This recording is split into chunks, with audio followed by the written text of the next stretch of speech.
And you are live, Your Honor. Thank you. I'm just having trouble on my screen. I'm not able to see everything right now, so just give me 1 second. Well, I love Zoom, but it's not cooperating. I think I got it though. All right. Welcome everyone to this evening is January 11th, 2022. This is the regular meeting of the Town Council.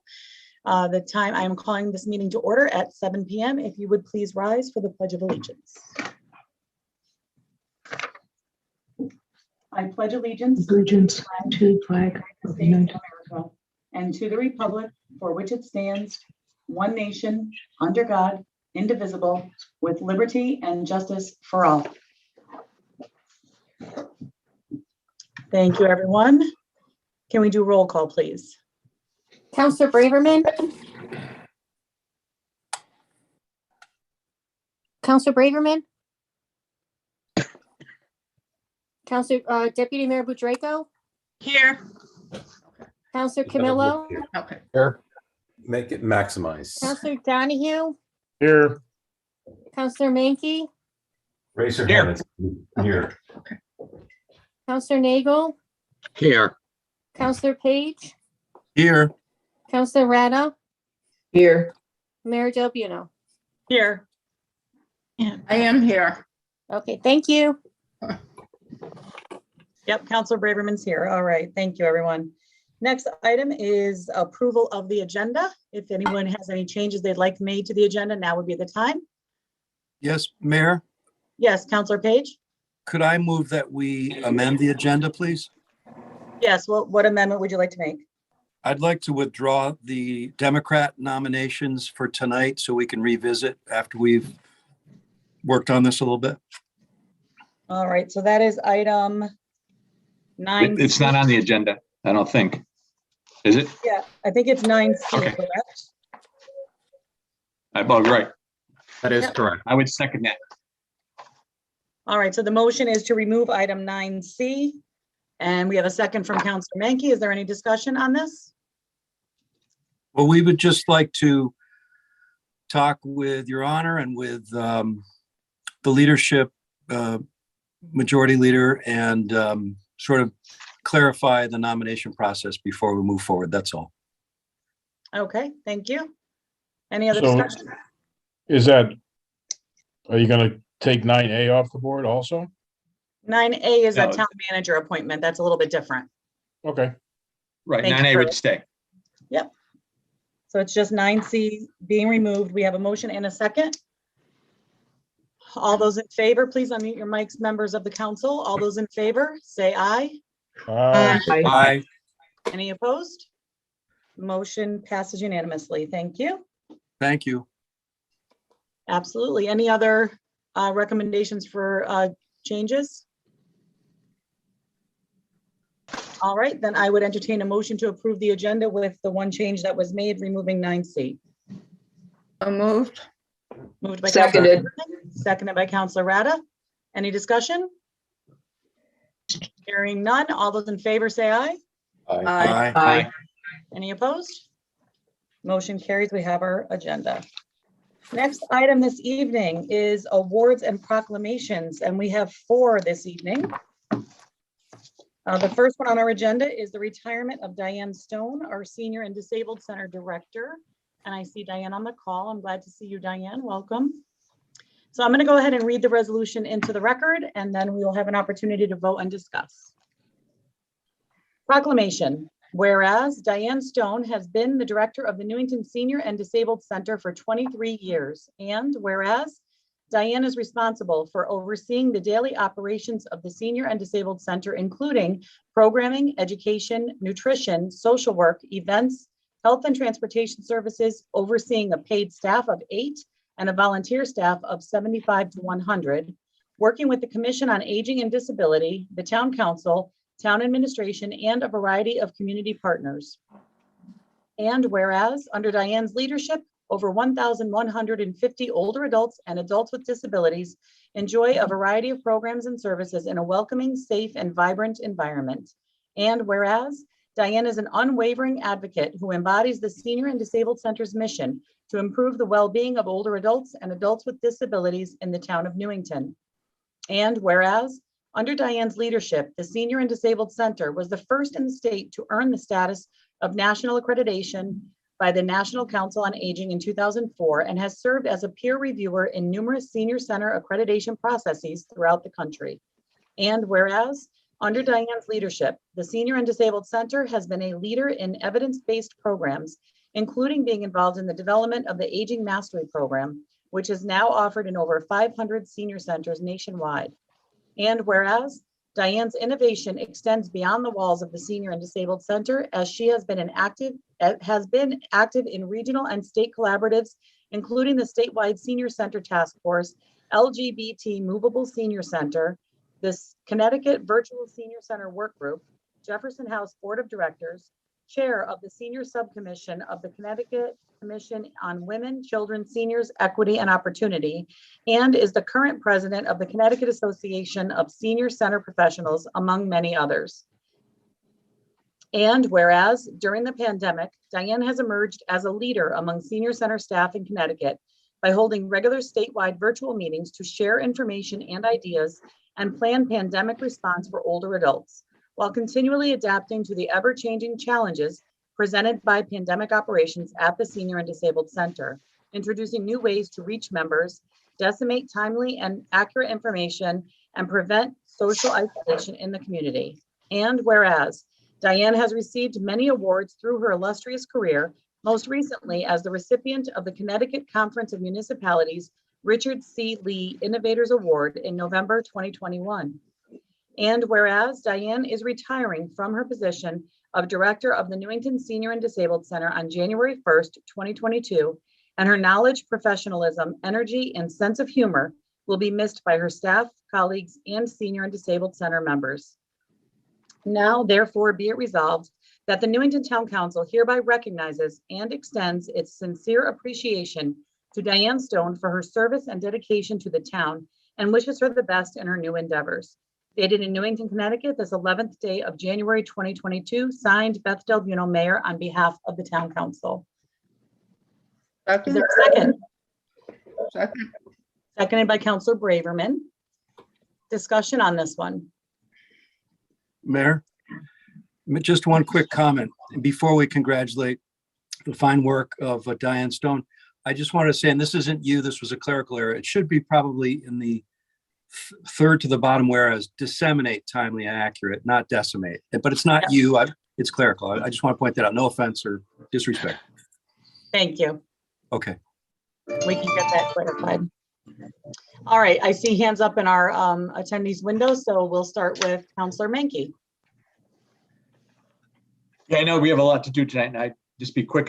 I will miss Diane's weekly phone calls, and I will miss her advocacy for our seniors. She's always been an advocate for seniors in this town, and I appreciate her work on their behalf. Thank you, Councilor Menke. Deputy Mayor Bedrego. Yes, Diane, you've done so much for making the Newington Senior Center not just something valuable here in the town, but the Senior Center is known statewide from what I've heard. We have a great reputation, and it's because of, under your leadership, the programming, the organization, the staff, the innovation that you've built, and you've left a very solid foundation for your successors to build upon and make it grow even more. And as much as Newington's going to miss you, you are moving on to, and I hope you'll, in your remarks, tell us where you're moving. I know you're moving on to a even broader platform to advocate for seniors on more of a national basis. So Newington's loss is every other senior's gain. So thank you for everything you've done. Thank you, Deputy Mayor. Councilor Nagel. Thank you.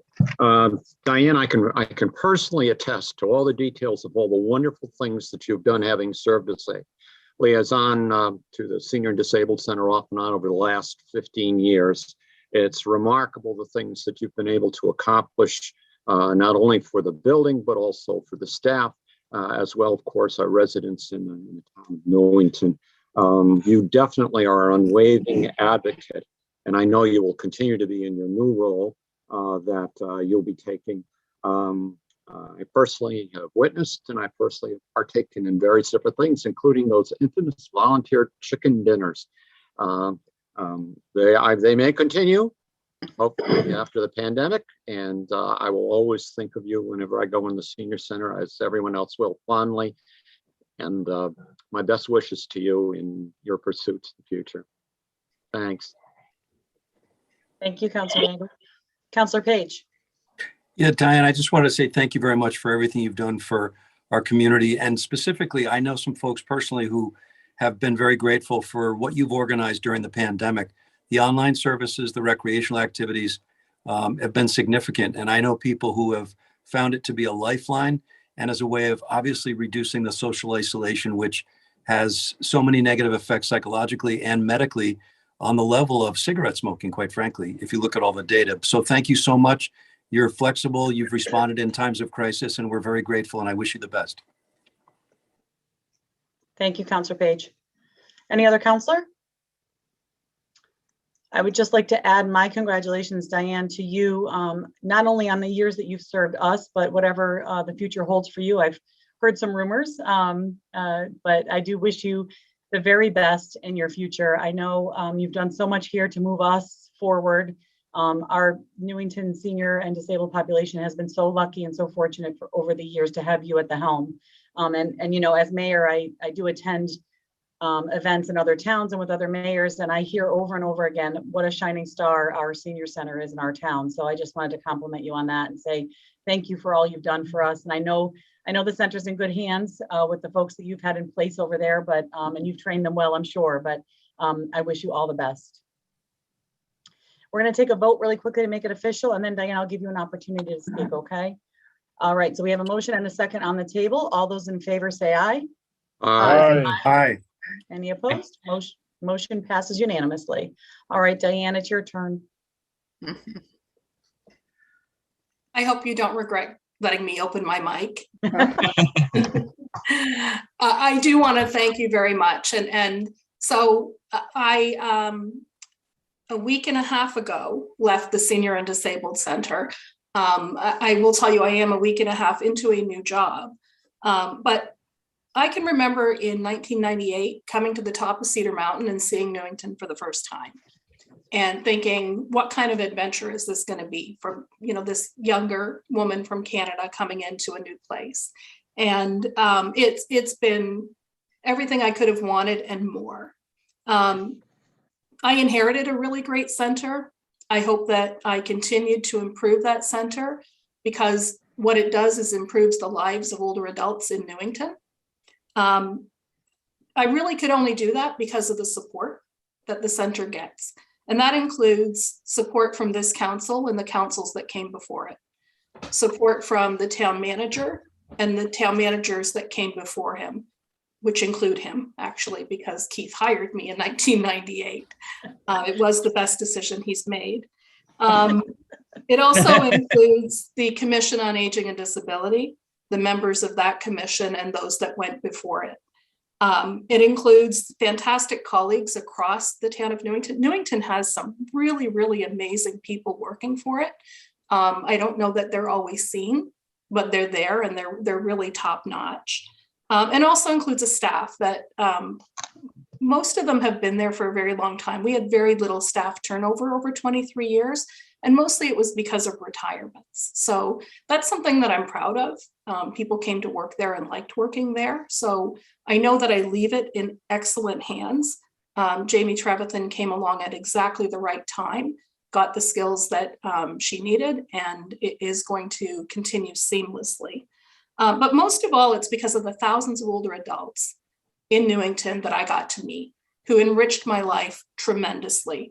And when I think back, when you work with older adults, you know, years down the road, you don't wonder where they went, you know where they went, but they touched your life and they've changed you for the better. So I really appreciate that.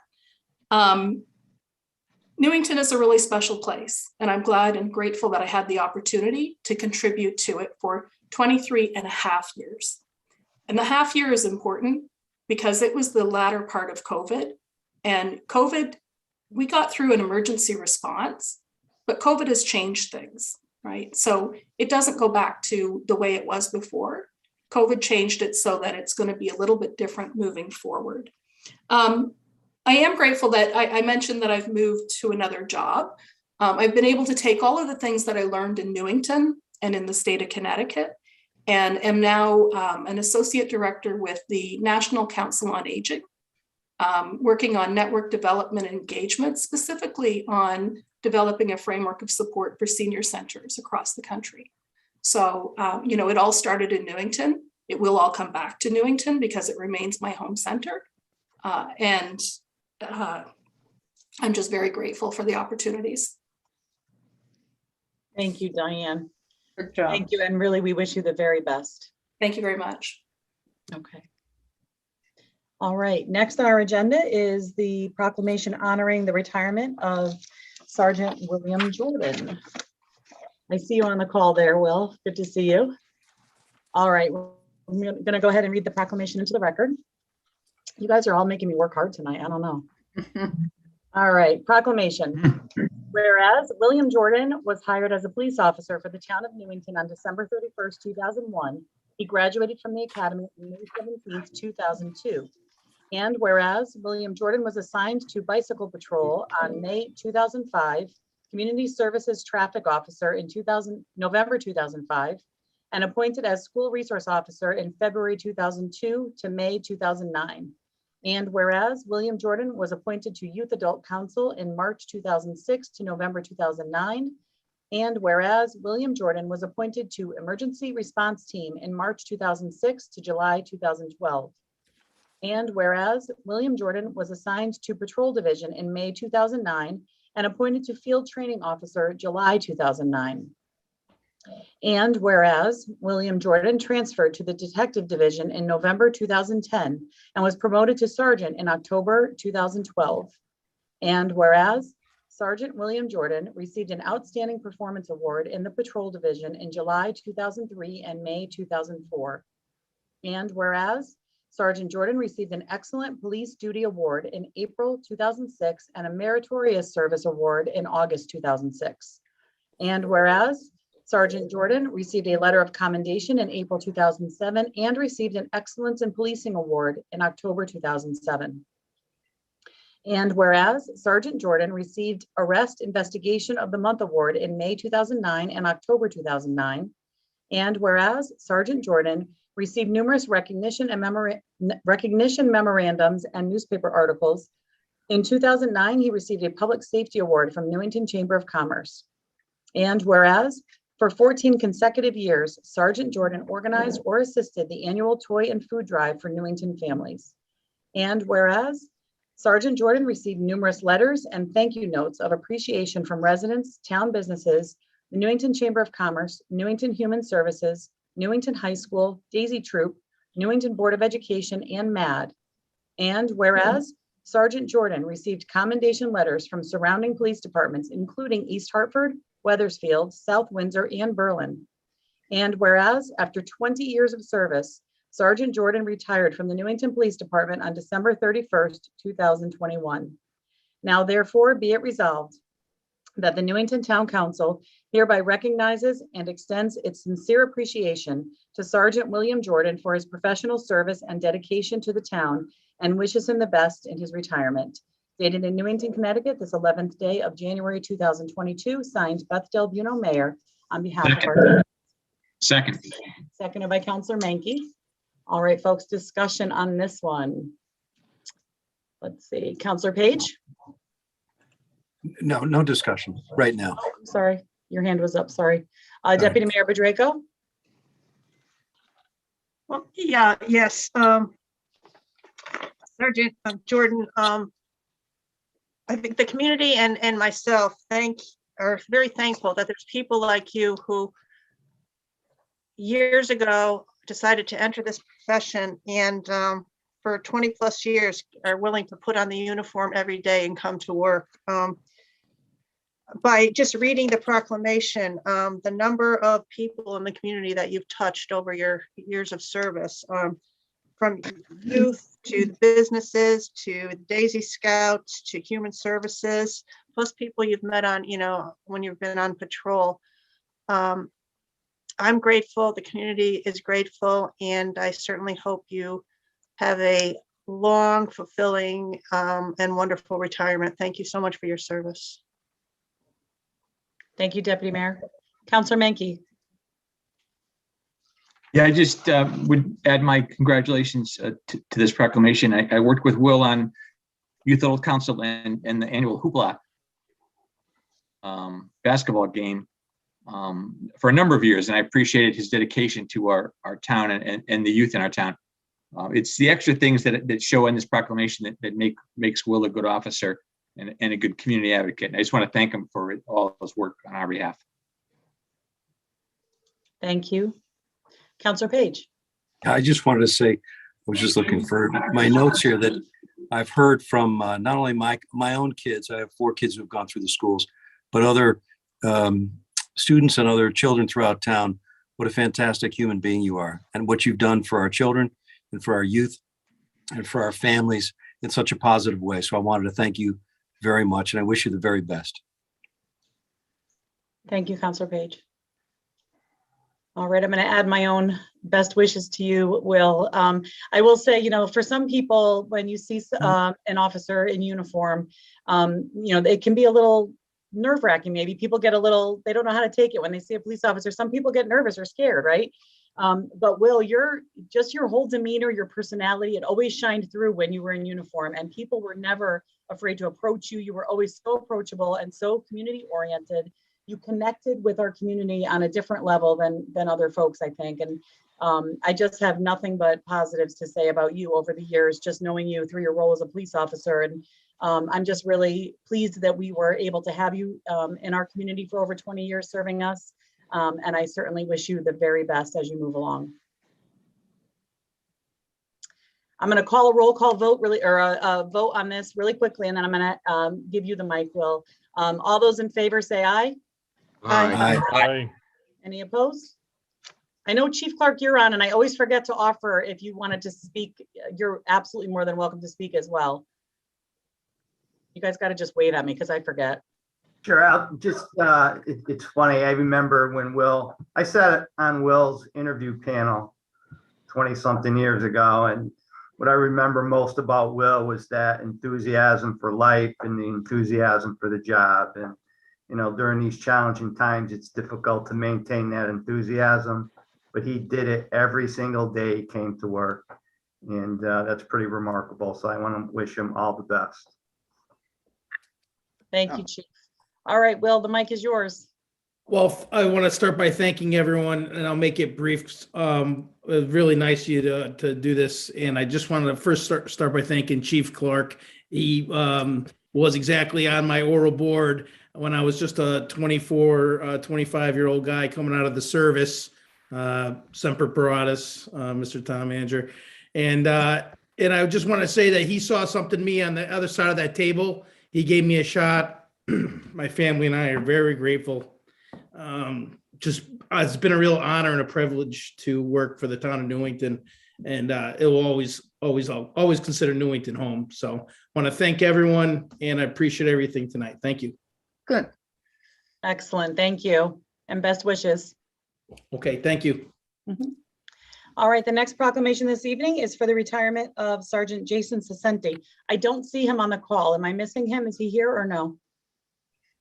I didn't see him on either side. I've been looking back and forth. Okay, I just want to make sure. I don't want to forget if he's here to recognize him, but I will go ahead and read his proclamation in.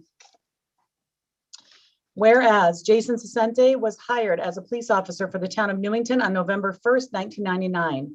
And whereas Jason Sasenti was appointed to emergency response team in June 2001 and field training officer in December 2004. And whereas in 2006, Jason Sasenti was appointed to assistant team leader / ERT and certified less lethal and chemical munitions instructor. And whereas on October 8th, 2006, Jason transferred to the detective division, he was promoted to sergeant on December 31st. And whereas Sergeant Jason Sasenti was appointed to evening executive officer / support services in November 2008. And whereas during 2012, Sergeant Sesente was appointed to Training Officer in Support Services and Team Leader /ERT. And whereas Sergeant Sesente was appointed to Administrative Sergeant assigned to Patrol and Administration in 2017. And whereas Sergeant Sesente received Arrest/Investigation of Month Award in August 2001, January 2002, May 2002, January 2003, March 2003, and December 2011. And whereas Sergeant Sesente received a letter of recognition in September 2001 and 2 written commendations in December 2004 and May 2005. And whereas Sergeant Sesente received a Distinguished Service Award in February 2006. And whereas Sergeant Sesente received various letters and thank you notes of appreciation from residents, Newington Public Schools, and Newington Fire Department. And whereas Sergeant Sesente received commendation letters from surrounding police departments, including New London Police, New Britain Police, Manchester Police, South Windsor, Glastonbury Police, Berlin Police, Farmington Police, and Capital Region Emergency Services Team. And whereas after 24 plus years of service, Sergeant Jason Sesente retired from the Newington Police Department on December 31st, 2021. And now therefore be it resolved that the Newington Town Council hereby recognizes and extends its sincere appreciation to Sergeant Jason Sesente for his professional service and dedication to the town and wishes him the best in his retirement. Dated in Newington, Connecticut, this 11th day of January, 2022, signed Beth Del Buono, Mayor, on behalf of the Town Council. Seconded by Councilor Nagel. Discussion on this proclamation. Councilor Page? Did you say that the sergeant is not here tonight? He is not in attendance. Okay, we were just going to congratulate him, but thank you.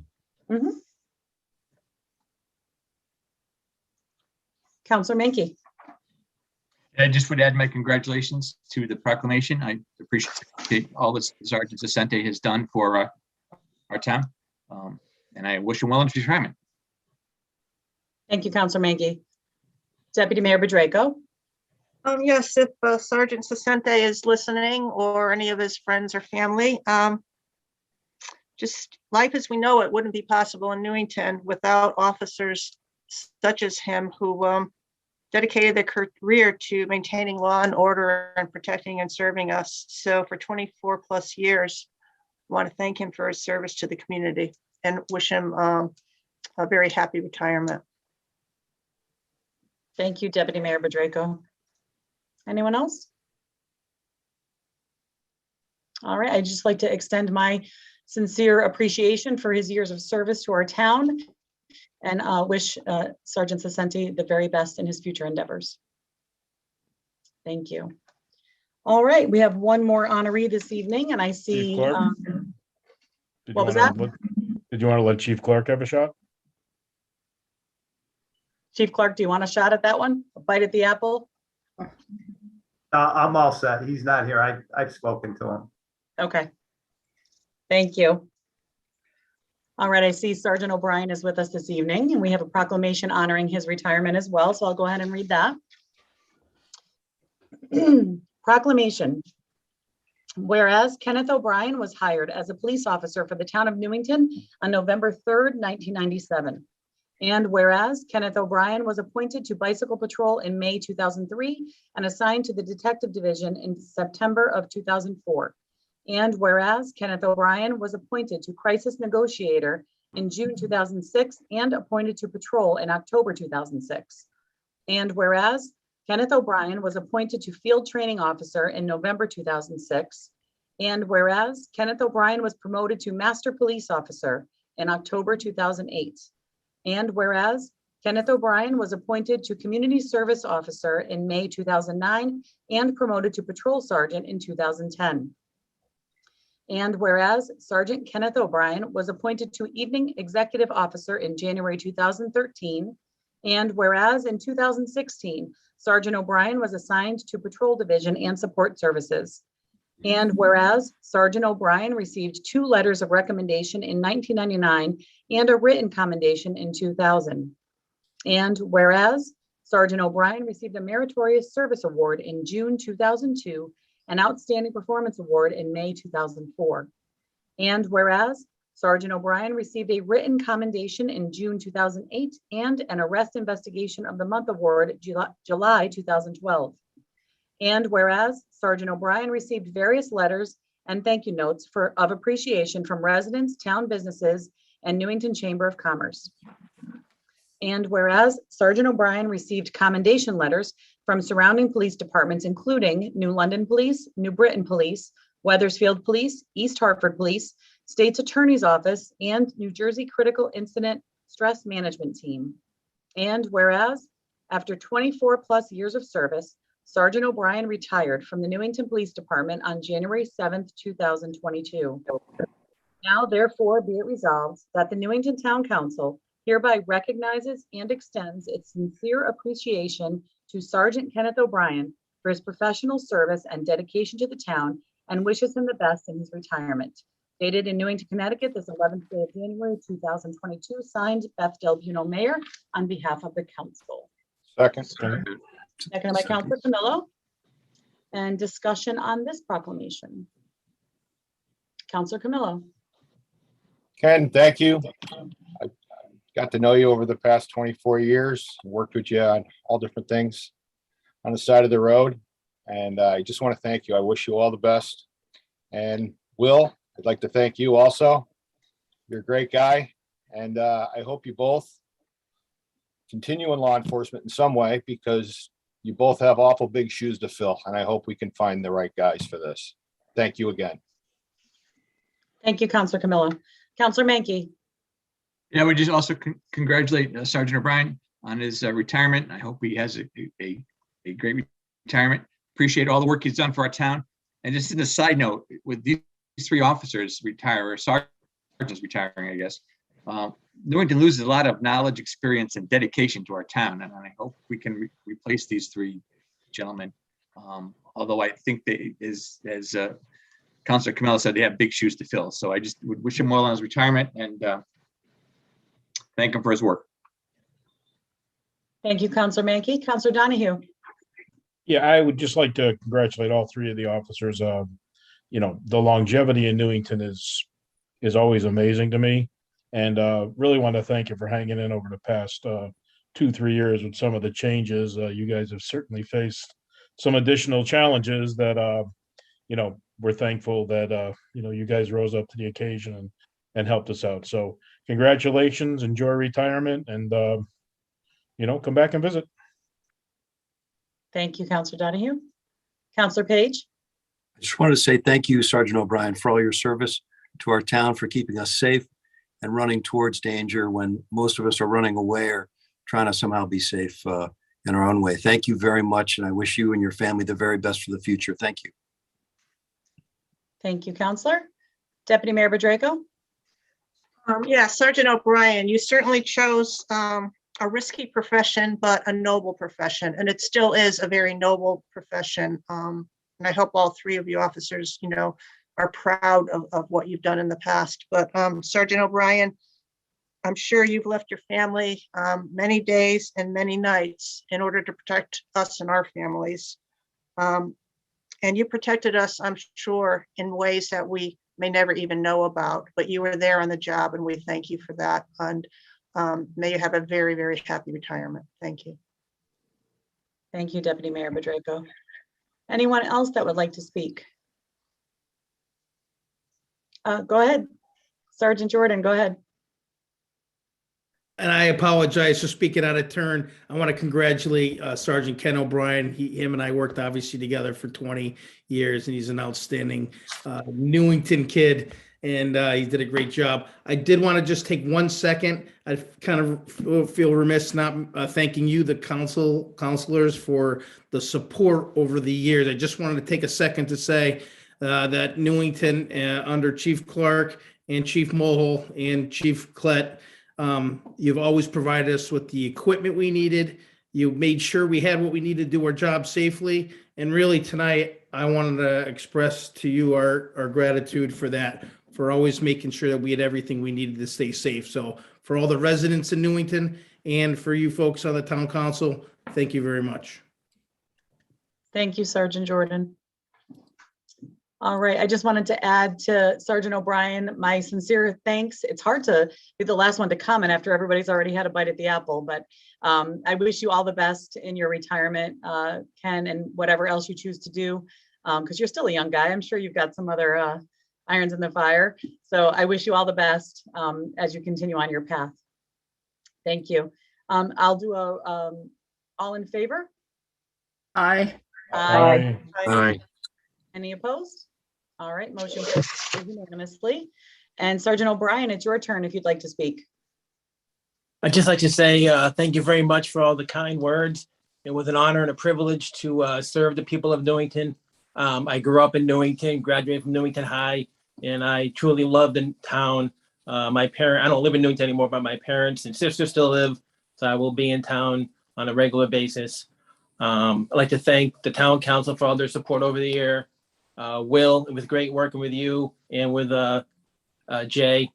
And I'll miss the town. I'll miss the people I worked with. I will be getting a job with the state of Connecticut. I start on Friday with that, and looking forward to that. And I'll miss all my men and women I served with, and I leave NPD with my head held high, knowing I did the best I could for the people of Newington. Thank you. Excellent. Thank you so much. All right, folks, that concludes our awards and proclamations portion of our agenda this evening. We're going to move on. Next item is public participation in general. The public may comment on anything they'd like. The time limit is 4 minutes. You may do so by raising your hand if you're in the Zoom app in the participants window. And if you're calling in, *9 will allow you to raise your hand to be acknowledged. And we just ask that you state your name and address for the record. And again, the time limit is 4 minutes. The first caller is Mark Franz. Yes, good evening, Mayor Beth and Madam Mayor and fellow and councilors. Mark Franz, 288 Williamstown Court. I'd like to basically, in brief, talk about my opposition to reduce the polling, the voting polls in Newington down to 3 voting polls. I think that we should continue to do as we've had for 50 years to keep the voting sites at the different schools in the town hall, etc., hosting the votes. And my rationale for that is basically things like the mass chaos that would be involved with long lines, the inconvenience that would cause the Newington constituents, the Newington voters. It would just cause mad chaos, mad disarray. So just on that point alone, I think that my humble opinion about seeing Newington, what I would like to see is Newington not to go from 8 polling sites to 3, but to keep the traditional 8 if it's not more than 8, but definitely not reduce it to 3. So that's the first point. The second point is I'd like to see the fast track in Newington. I'd like to see the state funding go ahead and help out the fast track in Newington. Thus, from my understanding and perusal of the documents, I think that the fast track should stay where it's been and not be moved. In my, in my estimation. So I think that if we cooperate with the state funding, that would be an incentive to get the fast track going in Newington and not delay this project, which is so urgently needed since we are so close to Central Connecticut State University. And that would open up Newington to Hartford, to Worcester, and even to Boston, as far north as Boston, etc. So I think it would be great to promote culture in New England. So I think that would be a very great reason to incentivize keeping the fast track at its current location and to not move it and to receive the state funds. If I'm wrong with my wording, the point I'm trying to make is as far via the fast track issue is let's keep the fast track in such a state of movement forward that we do get state funding for it. So that's my point there. And with that, I'd like to go ahead and thank all the fine officers of NPD. Diane Stone, thank you so much. My mom and dad went through your aging mastery program with instructor Jamie Trevathan, who was a classmate of mine in Newington High School. I'd like to thank the Newington Volunteer Fire Department, all of our Newington first responders, but especially Detective Jordan, Sergeant Sasente, and Officer O'Brien. So thank you very much. Congratulations and long, healthy life, and best warm regards from this very thankful Newington resident. Thank you. Thank you, Mark. Hold on one second, okay. Our next, hold on one second, it's not cooperating. There we go. Terry Borgeson is the next caller. Good evening. Thank you. Am I unmuted? Can you hear me? You're good, Terry. Yep, we can hear you. Okay, a couple things. The potential to move 8 to 3 voting stations, I think, is not a good idea. And actually, I would like Mr. Mankey eventually to comment on this too, because he and his wife and my wife and I have been involved with Thanksgiving and Christmas volunteer work for the people at Human Services that can't come into the office. So we deliver food to their homes. So there's not a million, but there's a lot of people that don't have cars, don't have transportation, and they need the regional voting to continue to be able to vote. And I think that's important. So I really believe we should not go down to 3. I think we should stay at 8. The second thing is, I wasn't going to talk on this, but the gentleman just spoke about Connecticut Fast Track. The issue is not Connecticut Fast Track. The 2 stations are the 2 stations there. The issue is the rail station. And I am actively involved with the governor and with the commissioner of DOT and the Commuter Rail Council. And we're now working with people in Massachusetts because we believe that the Commuter Rail Council, or that the commuter line should go up. It already goes to Springfield. It should go to Worcester and to Boston. It will cost us about $8 billion. It will create $80 billion in economic development. And Governor Lamont, who knows Joe Biden very well, they're already in discussion about this, and I think that's important. So it wasn't that fast track is changing. The 2 fast track changes, but the stations are staying there. The issue was more, should it be over on Willard Street or should it move to Cedar Street? And I strongly believe it should move to Cedar Street.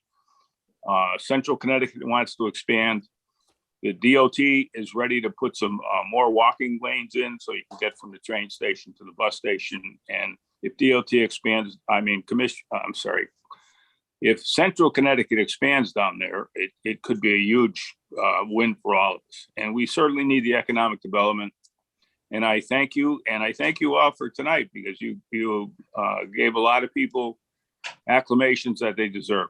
Thank you. Thank you. The next caller is State Representative Gary Turco.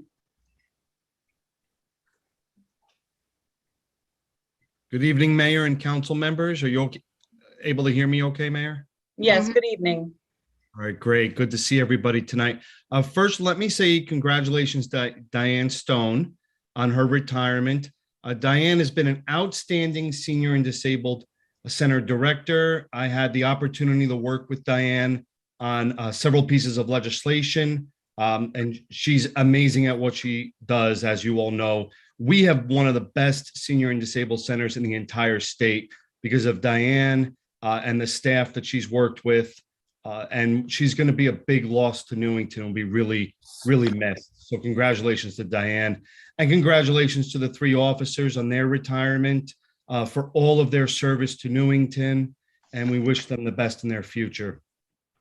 So I'd like to speak today regarding one of the items under new business. The last 2 callers touched on it as well. And that is this proposal regarding reducing Newington's voting districts from 8, which are the current districts, 8 districts, 7 locations, to 3. And I'm eager to hear the presentation later tonight. But from what I've already read with the maps that have been proposed, I can say with confidence that this drastic reduction would be bad for the town and the voters of Newington. The town of Newington's voting locations have remained around the same setup for decades now. I've been told for close to 50 years. And this is something Newington has done purposefully to promote consistency and prevent confusion when voting. We've always been a town, Newington, that tries to make it easier for people to vote and support their rights to vote and not try to obstruct it. And reducing from 8 to 3 will result in changing the voting locations for a massive majority of residents in town. It will make polling places geographically further away from any voters. It will increase car traffic. It will increase lines to enter the polls. It will cause more problems with the lack of parking, and it will cause a lot of confusions for voters. And I think these changes will disproportionately impact seniors and the disabled as well. And there's also a concern I've heard from residents that during the pandemic, the concern with public safety by increasing the number of people in less polling places. Now, I've experienced this myself, and I'm sure all of you have too, because you all vote here in Newington. I know in municipal elections, the turnout is not very high, but we have the gubernatorial elections and we have the presidential elections, and these happen every even year. And we're looking at turnouts 70s, 80s, close to 90% in Newington. In 2020, for example, I personally had difficulty driving into Elizabeth Green. I had difficulty finding parking. My fiance had to basically drive around and drop me off. I waited 30 minutes in line at Elizabeth Green to be able to vote. And this was a time in 2020 where a lot of people voted by absentee ballot. I then went over the Route Chaffee and there were the same lines.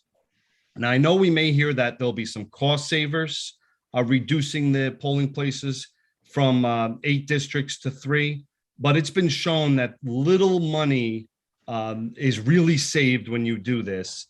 And I don't believe the cost that we could save is worth making it more difficult for people to vote in Newington. I want to quickly go over some numbers with you.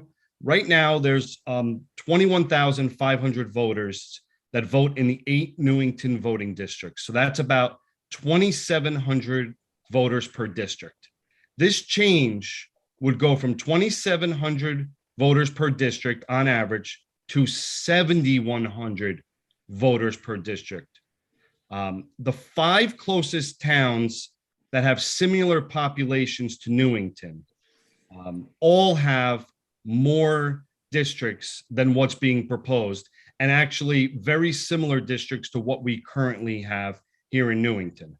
Some of our surrounding towns like Berlin have an average of a little over 3,000 voters per district. New Britain, 2,300 voters per district. Rocky Hill, 4,600 voters per district. So what we have now at around 2,700 voters per district is an adequate number. It works well for Newington. And going up to 7,100 voters per district, I think would not be a good proposal. I urge you to please reject this tonight and protect the voters from Newington. Thank you for listening to me and indulging me with sharing this with you. I appreciate it. Thank you. Thank you. The next caller is Carol Mulready.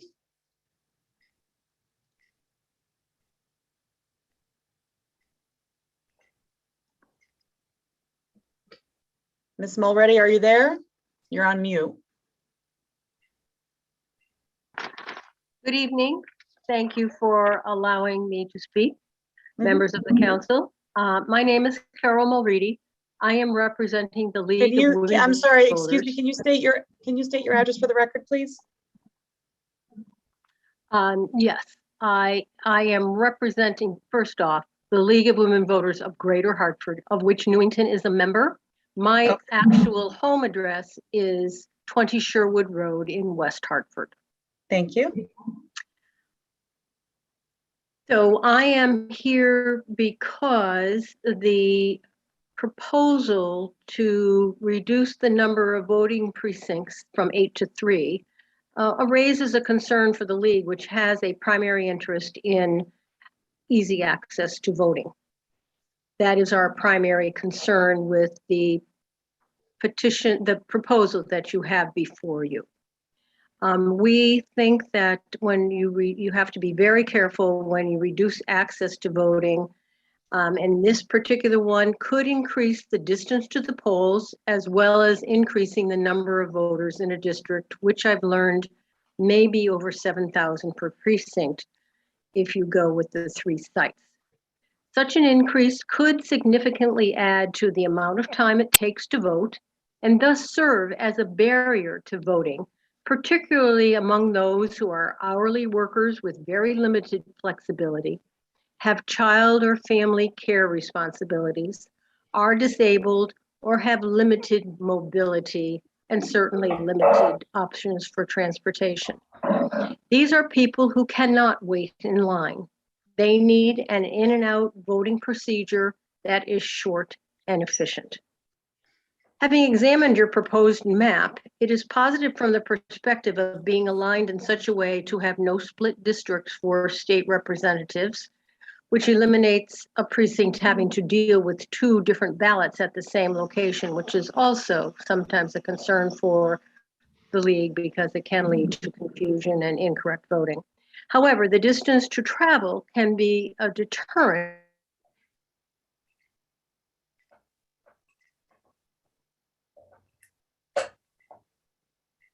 The League of Women Voters of Greater Hartford respectfully suggests that a thorough examination of the proposed changes be considered with the voter as the primary beneficiary. While a reduction in the number of sites may appear to have a tax benefit, it is very crucial to examine the unintended consequences that can occur even with the best intentions. Questions worth considering can include: how many eligible voters will be at each proposed district? Second, how many voting carols will be required when you take into consideration Secretary of State guidelines and election requirements? Does the proposed space accommodate the number that will be required? And also the number of lines that would have to be increased if you go to a reduced lines of check-ins, if you go to reduce things, particularly during presidential elections. Might continuing issues like COVID be expected to affect the length of time it takes to vote? Again, and another, is there a transportation study with maximum distance consideration, proposed polling places accessible by public transportation, and easy handicap accessibility? All of these are important consideration. And finally, how much money will really be saved by this change if additional lines for check-ins and moderator helpers are necessary? We of the League of Women Voters thank you for your consideration on behalf of the voters of Newington. Thank you.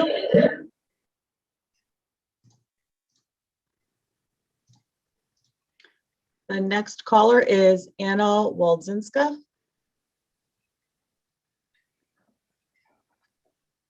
Hello, thank you. May I have confirmation that I'm unmuted? Yes, you are. Oh, thank you so much. So good evening. I am Anna Waldzinska at 254 Beacon Street. I am speaking to the Town Council today to express my strong opposition to the proposed ordinance amendment regarding the voting districts in our town.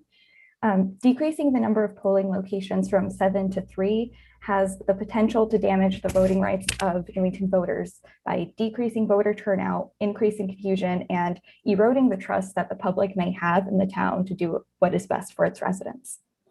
According to the US Census, it is estimated that over 6,300 Newington residents of voting age are over the age of 65, around 25.5%.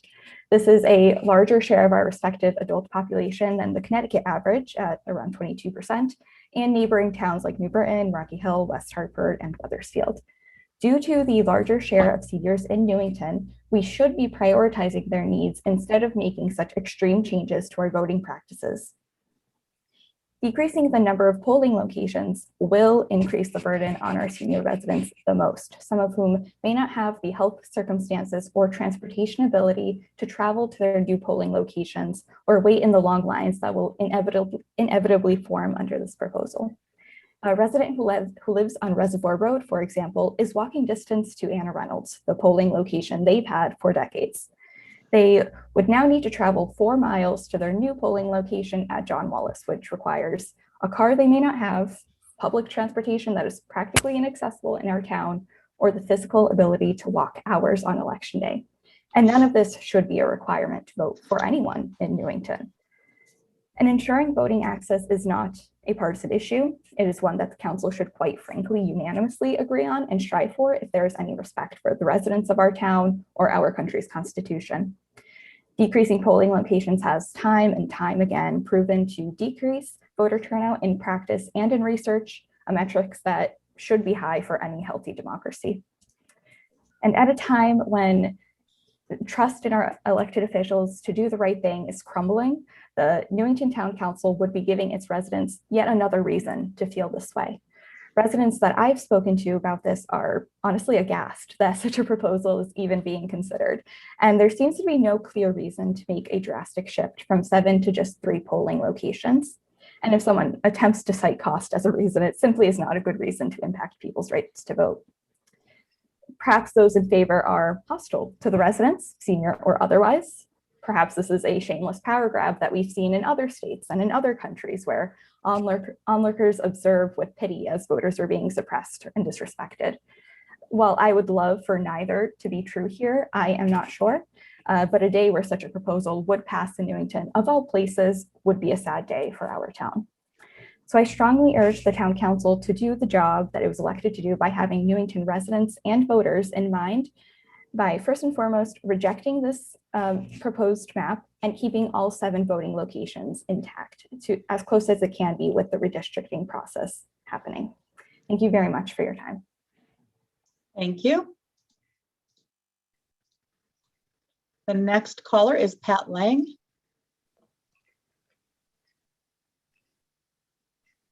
Can you hear me? Yes, we can. Okay, thank you. It was with much dismay that I received notice that Newington was planning on reducing its voting districts from 8 to just 3. I did not realize that I had moved overnight to Georgia. The loss of a very small corner of Newington, currently represented by Kerry Wood, does not seem to warrant an almost 300% cut in polling places. The state of Connecticut already has the most restrictive voting in the country, especially regarding absentee ballots. Do we need more restrictions in Newington at this time? I was outside Anna Reynolds School during the last national election and certainly did not see any gaps in the voters going by to cast their ballots, even with no excuse absentee voting. I cannot think of any reason for this planned reduction other than making it more difficult for people to vote. I am totally against this move to suppress voter turnout. Thank you for listening. Thank you, Ms. Lang. The next caller is Ellen Schiller. Hear me? Yes, we can. Okay, I'm Ellen Schiller, 84 Settlers Knoll. Madam Mayor, members of the Town Council, I would like to speak to the proposed redistricting plan for the town of Newington. If I am not mistaken, our present voting districts have been set up so that all voters can comfortably vote as close to home as possible, making it convenient for them to arrive at the polls by foot or by automobile. All of the present voting polls have sufficient parking for poll workers and voters alike. To change this to change to only 3 districts will only hinder all residents in Newington of all political affiliations. The party that is proposing this idea will only end up hurting themselves when their members cannot get to their assigned polling places because they are driving and looking for a parking space in an already crowded lot, and then they leave in disgust. This plan affects seniors and the handicapped who cannot vote and find out that they have to, that come to vote, excuse me, and find out that they have to vote at a polling place several miles away in an area of town that they are not familiar with, and in a town where public transportation is very scarce. It will affect those who walk to the polls and now have to drive to find a way to, or have to find a way to get to the place that they have to vote, where they have to vote. Also, people who now vote in the Martin Kellogg, Anna Reynolds, and E. Green districts will be the hardest hit by this. They will have to travel the furthest to vote. Why are these districts being punished? Perhaps the reason is something political, racial, financial, whatever it is. It's more important for this council to, to do something about it. Also, okay, what is more important to this council and to you, Madam Mayor? Saving a few dollars or saving the voting rights of Newington citizens? Please do not tread on the rights of citizens of Newington to perform their civic duty. Those who propose this change should take a very hard look at the town and either pull this proposal or put it up for referendum and let the voters decide. Thank you.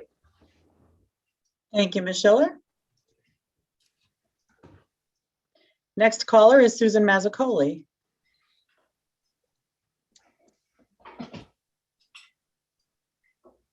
Hi, Sue Mazzacoli, 149 Harris Drive, Newington, Connecticut.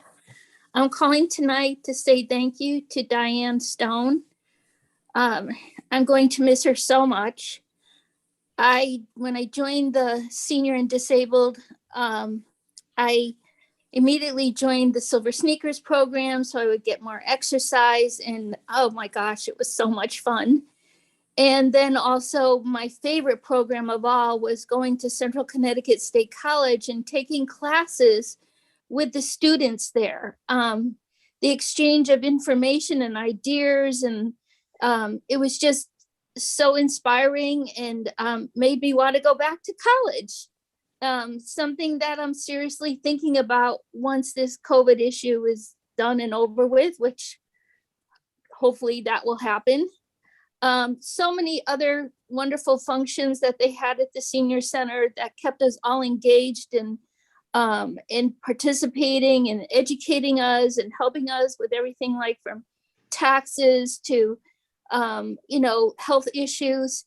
I just will appreciate, I appreciate everything that Diane contributed to our town and to our senior and disabled center. I especially want to say that what really kept me going during COVID, from March 2020 to July 2020, when I hadn't even left my house, living on my own, not even stepping outside, except for to get the groceries at the garage door when delivered by Instacart. I was lonely and I was depressed. And it was the weekly phone calls from Diane that kept me going. I'm sorry. It's just, she has contributed so much to our community, and I'm going to miss her. So thank you, Diane. You will be missed. Thank you, Susan. Hold on, guys. I'm sorry, my mouse isn't working. There we go. Next caller is Matthew Lesser. Thank Senator you. Lesser, there you go. Yes, hi. Good evening. Thank you, Mayor Del Buono and members of the council. Again, I'm Senator Matthew Lesser. I represent the town of Newington. And first of all, I want to just echo what Susan Mazzacoli just said. One of the first people I really sat down with when I was elected to represent Newington was Diane Stone, and she has been just such an incredible leader and organizer on behalf of seniors and people with disabilities in Newington. And she, as other folks have mentioned earlier, has really developed an incredible reputation statewide as the person you need to talk to about senior center issues. So Newington is very lucky to have had her, and wish her well in her future work. And I'm just grateful to have been able to work with her. And I also want to thank Sergeants Jordan, Sacenti, and O'Brien for their service at the town of Newington as well. But like the other folks who spoke before me, I want to express serious concerns about the redistricting proposal set to be presented tonight. It seems to confirm rumors that Newington is considering a majorly disruptive redistricting proposal that would dramatically reduce the number of polling places. And I ask you to reconsider. While the proposal may be a well-intentioned attempt to save money, its practical effects would be radical and unjustified by any potential benefit. It would impact the vast majority of Newington residents, making it harder to vote and cast a ballot, and would increase long lines and drive times. Just for one example, if you live today on Kimberly Road by the West Hartford town line, you can travel less than a mile to Anne Reynolds School to cast your vote. Under this proposal, you would need to drive all the way across town to John Wallace Middle School, a distance of over almost 5 miles. It will be a huge impact on families trying to juggle work and childcare and other responsibilities. But as other folks have mentioned, it would have an even bigger impact on seniors and people with disabilities, not to mention anybody who lacks a car. If this proposal were to pass, the overwhelming majority of people in Newington would lose their current polling place. That would cause confusion, disruption, and it would be a pain in the neck for moderators and all of the election workers and volunteers at the next election. In July, the Supreme Court ruled in the Brnovich decision, looking at claims filed under Section 2 of the Voting Rights Act. While I disagree with that decision in many respects, the opinion by Justice Alito created guideposts for reviewing redistricting and other voting rights rules, including the size of the burden created by the rule, the degree to which the rule deviates from past practices, the size of the racial imbalance, and the overall level of opportunity afforded voters in considering all election rules. Given the significant departure from past practice this proposal would cause in Newington, I urge the council to proceed with extreme caution. Last year, I introduced the Connecticut Voting Rights Act in the legislature, and it would give towns more data to help come up with new districting and also resolve Voting Rights Act disputes involving towns quickly and out of court. That would save taxpayers money and protect the right to vote. And I'm going to keep on working on that proposal. But in the meantime, I urge you to proceed cautiously, because voting is the most fundamental right in democracy. So before you take action on this, please hear the results of the people in before you tonight, and really consider the impact on the folks that we've all been elected to serve. Thank you. Thank you, Senator Lesser. The next caller is Cara Santoro. Welcome, Ms. Santoro. Thank you, Mayor, and thank you for your service. I'm 93 Francis Avenue in Newington. And I just want to state for the record that I am a registered Republican and I voted for the mayor. If people were not on the TPZ meeting last week, they probably don't even know why I'm saying that. But anyway, I also want to thank Diane and all the officers for their service to us. It meant a great deal. They kept our town safe. Diane was great. And thank you, and God bless you all in your retirement. So I do agree with everybody who said everything about the not moving the voting booth polls. I think it suppresses voters. It's harder for people to get there. I really don't need to go on and on because everyone's already said what I think. So we'll close that part, and I'm just going to go on to the train station being at Willard Avenue, which everyone keeps saying. However, if you look at it, the train station would not be on Willard Avenue. It would be on Francis Avenue. First place, there's no way to get to the train if it were on Willard unless you walked all around. I mean, on Willard, you had to go over the bridge. It's a nightmare. It would actually be on Francis Avenue. There's the old Cashway property. In between is railroad-owned property, and then there's the landscaping. So there's also a lot of fiber optics along that line on Francis Avenue, and that's where they would try to put it. But it would destroy the neighborhood. The traffic here is already bad. We have no sidewalks. There's noise in the middle of the night you wake up to with cars going by and, music blasting. You get up to the stop sign or the stop light. No one stops at any of the stop signs in the street, either way, up or down.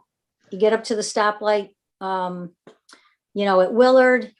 There's just a nightmare trying to get on and off the street to begin with. And so just want to clarify it. If anybody looks at it, it's not going to be on Willard Avenue. There was also the commissioner said there was a traffic study done with Haskell on the Cedar Street when they were buying the Richard Hayes property. And he said it was okay for the 300 cars and it would handle all the traffic capacity. So there's really no reason why it can't go on Cedar Street. The traffic there is what it is, and it's really the best thing. The town manager said there was no bus connection between here and other towns that would make Cedar Street a place to put it. When there's a bus that comes from Weathersfield Shopping Center through Newington Center over there to the fast track at Fenn Road, and you can take a loop bus and go through the college. So that stuff makes the most sense, that it should be where we were originally going to put it, up on Cedar Street. The only other thing I want to say about Francis Avenue is you have the old Cashway property storing junk cars out in front. Many people have called the town. Nothing's been done about removing them. The owner came out one Saturday morning shooting a gun at people who were trying to rob something from one of his cars. And God forbid one of us were walking by. This is a big street where people walk. They have dogs, they have children, and nothing was ever done about that. The cars have not been moved. We've not heard anything about what happened for somebody discharging a gun. So I am just asking you as the mayor to please look into all this stuff and to be on the side of the people instead of sides of developers. And that's really all I have to say for tonight. I thank you so much for listening and thank you for your service. Thank you, Ms. Santoro. The next speaker is Nathaniel Page. Hello, you can hear me? Yes, we can. Go right ahead. Yeah, tonight we heard the counselors and also the public during these comments. Oh, sorry, 46 Olive Street, Newington. We heard the counselors and the public laud the effort of not only Diane, but also the police officers work in our town. And this work is obviously to the benefit of people like the elderly, the young people, and the people who need the charity, specifically that I know Sergeant Williams worked with. And this move to redistrict our voting areas just goes in direct conflict with those words of support. If you truly supported these people and the work they do for the elderly and those who need the charity, people who may not have cars, then you would not support this redistricting attempt. The only argument for this redistricting is to save money. And you have to prove beyond a reasonable doubt that this saving of money does not come at the cost of reduced ability for people to vote. As others have said, it's completely the fundamental right in a democracy for people to be able to vote.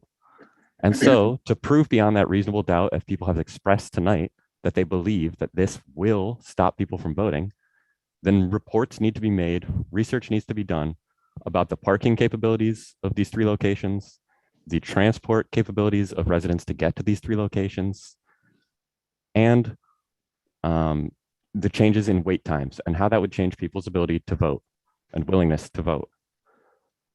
It would cost a lot of money to do these studies correctly and ensure that the data is good. This could possibly completely offset the money you could save by reducing the number of voting places. I think that it's important to take this into consideration and to also consider, as others said, that the erosion of trust that this creates by people in their politicians as you reduce their ability to vote.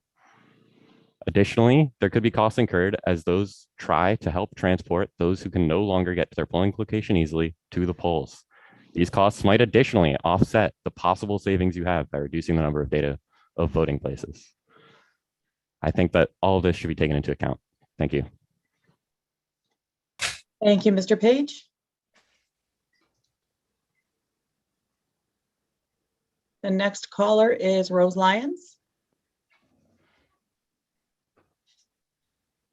Hi, Rose Lyons, 46 Elton Drive.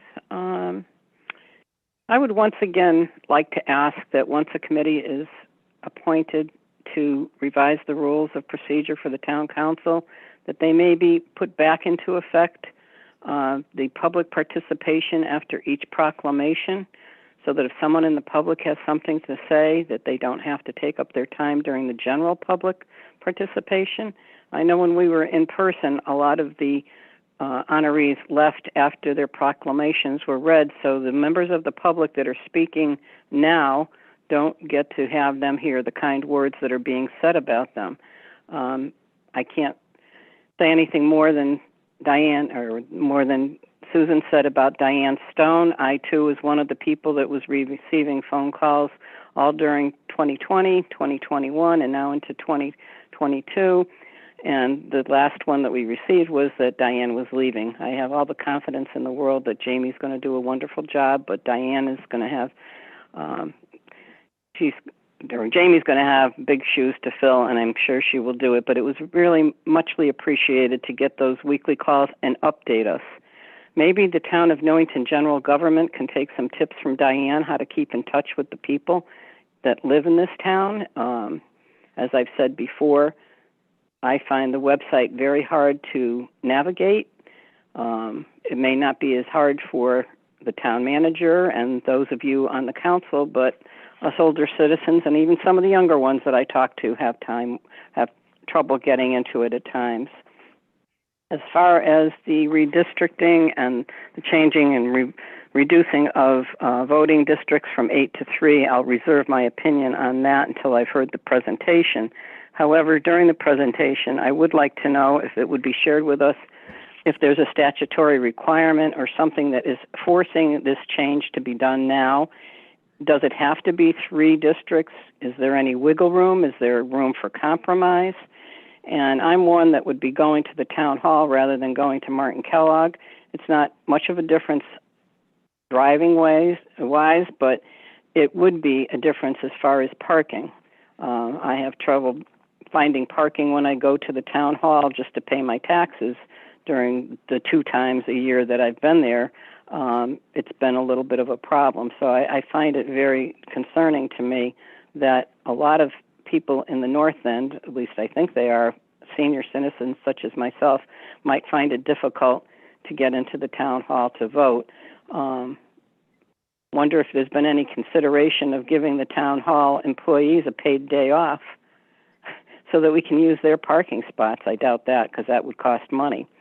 I hope that when the public hearing is held, that there'll be an overview of the presentation that was given tonight, rather than just go in and say, yes, we want your thoughts on this proposal, and have people speak without having any knowledge. I've seen public hearings go on where there's no real explanation of why the public hearing is being held. So I hope that people will pay attention, listen tonight, and then form your opinions after that. And I appreciate your time and letting me speak, and I will see you at the public hearing as well. Thank you. Thank you, Ms. Lyons. The next caller ID says Pat Lang. I know that we had a Pat Lang who spoke earlier. Council rules of procedure only allow for 1 opportunity to speak during public participation, but there is another public participation at the end of the meeting. So if Ms. Lang has more to add at the end of the meeting, she has more than, we would be more than happy to have you raise your hand during the second public participation. We just have to be equal and fair about our rules. All right. We are moving on now. The next under public participation is email correspondence. James? We did receive a few emails through. I will make sure that they are supplied to the recording secretary so that she has them for the permanent record.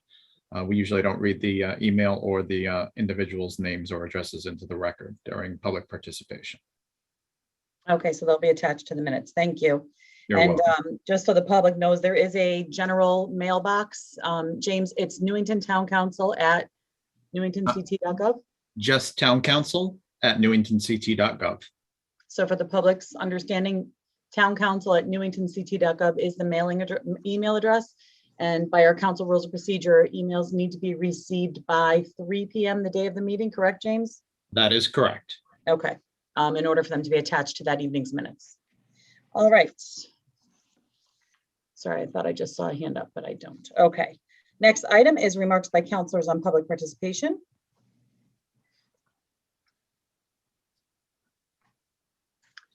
Councilor Page. Yeah, I would just respond, and I want to have an open mind and I want to listen to this proposal, but from what I've read, I have to say I'm completely opposed to going to 3 polling places. If we look at national trends over the last year, based on inaccurate claims of voter fraud, we've had 9 states, Arizona, Arkansas, Florida, Georgia, Iowa, Kansas, Montana, and Texas, who have restricted voting for no apparently good reason, because of accusations of voter fraud in the past, which have all been, I think, except for one court case, have been found to be baseless, groundless. My concern is that the proposal tonight is a reflection of that national trend, an attempt to suppress voting, to make it more difficult to vote. And this, to borrow a line from Councilor Mankey, I agree with you actually on most of the time when we're talking about spending tax dollar money, which is we want to fund needs, not wants. And democracy is a need, it's not a want. And so we can't compare budget savings with suppressing voters. And so I'm against this proposal, and I just wanted to go on record, and I look forward to hearing more. Thank you.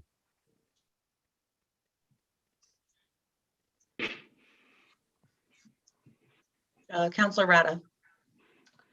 Thank you. First of all, I want to thank all of the folks who up to this point have joined in public participation, and also those that have emailed me and our other counselors with their concerns, particularly and for the most part regarding the change and the decrease in the number of polling sites here in our town.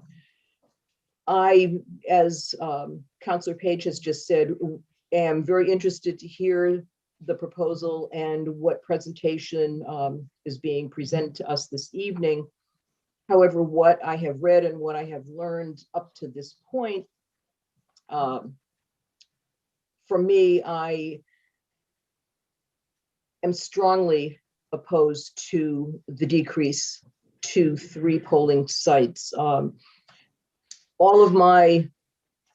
At this point, all of my concerns really have been addressed by other folks who have spoken this evening, but I will also say that I see this as impacting probably our more vulnerable folks in town. It really disproportionately impacts some of our constituencies, particularly our seniors, our disabled residents, those who have limited access to transportation. We're going to be looking at increased congestion, at wait times at these newly proposed sites. It does give the appearance of restricting voter rights and voter suppression, which I'm totally opposed to.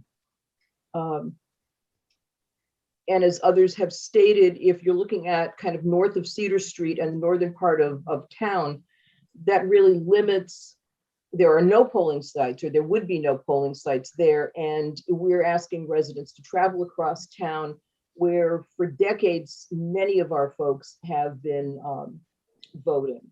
It's not only a matter of convenience, which some folks have said, but it's also an opportunity for people to have access to the ability to cast their vote, which is a basic right in our democracy. So that is all I'm going to say on this point right now. And I may have other comments to make once the proposal is presented to us. Thank you.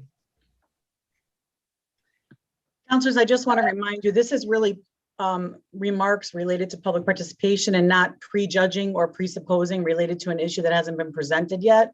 So I would just caution you on that. We do have a lengthy agenda. We may want to hear the presentation before we comment too deeply into an issue versus just public participation. Counselor Donahue. Yeah, thank you. Just as a public participation, just first off, I want to clear up right away. This did not come from the evil Republicans. Nobody moved to Georgia. Nobody's trying to suppress votes. Okay, this was done as a study, and you'll see that study presented. I think 3 people accused us of, voter suppression based on race or whatever. I looked through the presentation, but I'm going to keep an open mind. I might not agree with it after I hear it, but I'm not going to prejudge it. All right. I don't see anybody jumping up and down when the state redistricts anything. All right. It has nothing to do with voter rights, but also, Newington got cut in half. I don't see the reason for that unless it's going to benefit somebody else. So let's all take a look at the presentation, keep an open mind. This was a bipartisan thing that was submitted by the Registrar of Voters. We had nothing to do with it. Thank you. Thank you, Counselor Donahue. Well said. Counselor Braverman. I was just going to ask the cost for per polling per school from 6 to 8 p.m. How much does it cost us to staff it every time we have an election? Sharon, Sharon, we're still on remarks by counselors regarding public participation. So the presentation hasn't happened yet. The registrars will be presenting, and hopefully we'll include that. And if it's not in the presentation, then we can certainly have that question forwarded to them. Okay. Okay. Thank you. Thank you. Counselor Rada. Oh, I'm sorry. I thought I had lowered my hand. Okay. Counselor Mankey. No, I would just recommend we get to the rest of the agenda and get to the presentation. We can discuss it at that point, not at this point. Good. Thank you. I do want to just piggyback on what Counselor Donahue said very quickly. One of the members of the public used the term, the party proposing this. There was no party proposing this. This was brought forward by the Registrar of Voters office as a combined effort, from my understanding, from the registrar, both the Democrat and Republican side, worked together to create a presentation for the council. No one on this council requested this presentation or asked for it. This was not brought forward by anyone here. And I am concerned by comments that say, Counselor Page, you said you wanted to keep an open mind, but you are completely opposed. Those are very opposite viewpoints. So an open mind would imply that we should hear the presentation first before saying we're completely opposed. So I think we're a little off track now in terms of public participation and comments. Deputy Mayor Madrico, do you have anything else? No, I just do want to get to the presentation very quickly, because if the public will notice, the memorandum proposing this came from Marie Fox, Democratic Registrar of Voters, and Teresa Avey, a Republican Registrar of Voters, who are presenting it to us as a council for the first time. We are seeing it for the first time along with everybody else. And I do think it's dangerous for people to put assumptions behind. You can ask the questions once the proposal, and that I have a lot of questions, as do other people, but to assume the worst, particularly when this was brought forward by each party's voting rights representative in this town, some of the comments I think were a little premature or inappropriate, or making spurious assumptions that I think causes more disruption than should have been made. Thank you. Thank you, Deputy Mayor. All right, we're going to continue on. Our next item is consideration of old business. First item under that agenda item is health update COVID-19. Mr. Chapman? Yes, I just will say that we will have a distribution of the testing kits on Saturday, this Saturday coming, from 6 in the morning until 9 in the morning. We have about 1,400 kits that we can distribute. We'll do it by each vehicle getting one kit per vehicle. And we'll continue on. And if we run out before 9 o'clock, then that will end it at that point. If we don't run out at 9 o'clock, it still will end at 9, but the remaining kits will be distributed to the senior center and human services area for further distribution at some later date. So for those of you that want to pick up your kit, the distribution will be held at the spectator parking on Alumni Road from 6 to 9 Saturday morning. And you can only enter Alumni Road from Willard Avenue. Cedar Street entrance will be blocked off during this distribution. So if you want to come down, you go on to Willard, get onto Alumni, go down to the spectator parking lot behind the high school football field, and then you'll be directed to turn back towards Willard Avenue and exit the area. It should be fairly simple to achieve. We're deciding tomorrow on distribution of the masks as well. I don't know how many we're going to be issuing per vehicle, but it'll be more than certainly one. It could be maybe 4 or 5, something like that. So it should go smooth, and hopefully those that want these kits will get them. And as far as where we are, every town in the state is in the red now and has been, and this continues to be a real challenge for all the municipalities. But we're gonna get through this one way or the other. So I thank you for your time on discussing this, but there's nothing new other than we stay in the red, and it continues to get worse. So you'll see on the screen right now. Yeah, a couple of things. You know, you have to be a resident, and you have to show proof of your residency. So have that ready to show when volunteers accept your vehicle into line at the distribution center. Don't line up early.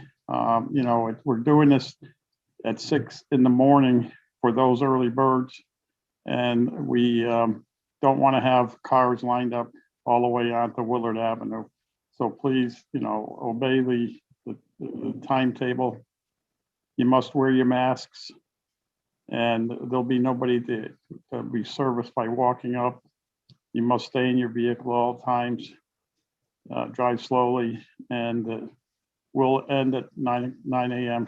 Sharp, and follow the directions of the staff, and just everybody just remain calm. We don't need any problems to occur.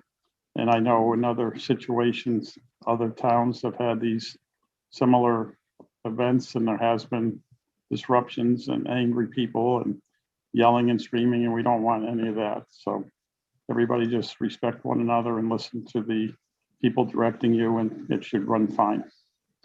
Thank you. Thank you, Mr. Chapman. Questions or comments from counselors?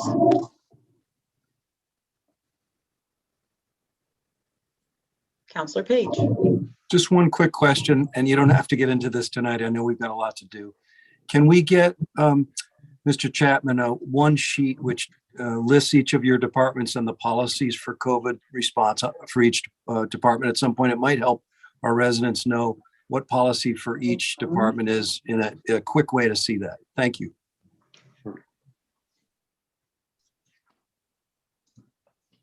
Okay.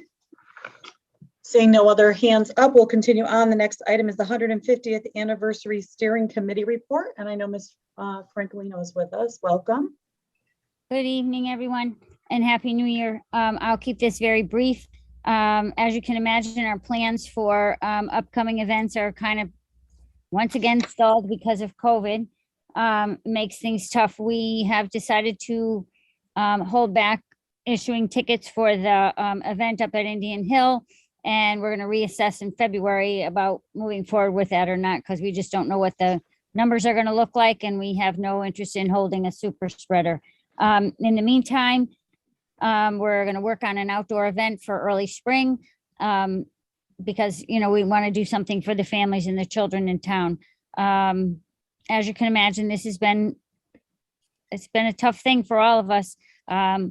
Hopefully we can not have to call this 150th plus one. We incorporated in July, so we're hoping we can get everything done and in and have some good stuff between now and July, and hopefully COVID cooperates. Thanks and have a good night. Hope you're not here in the morning.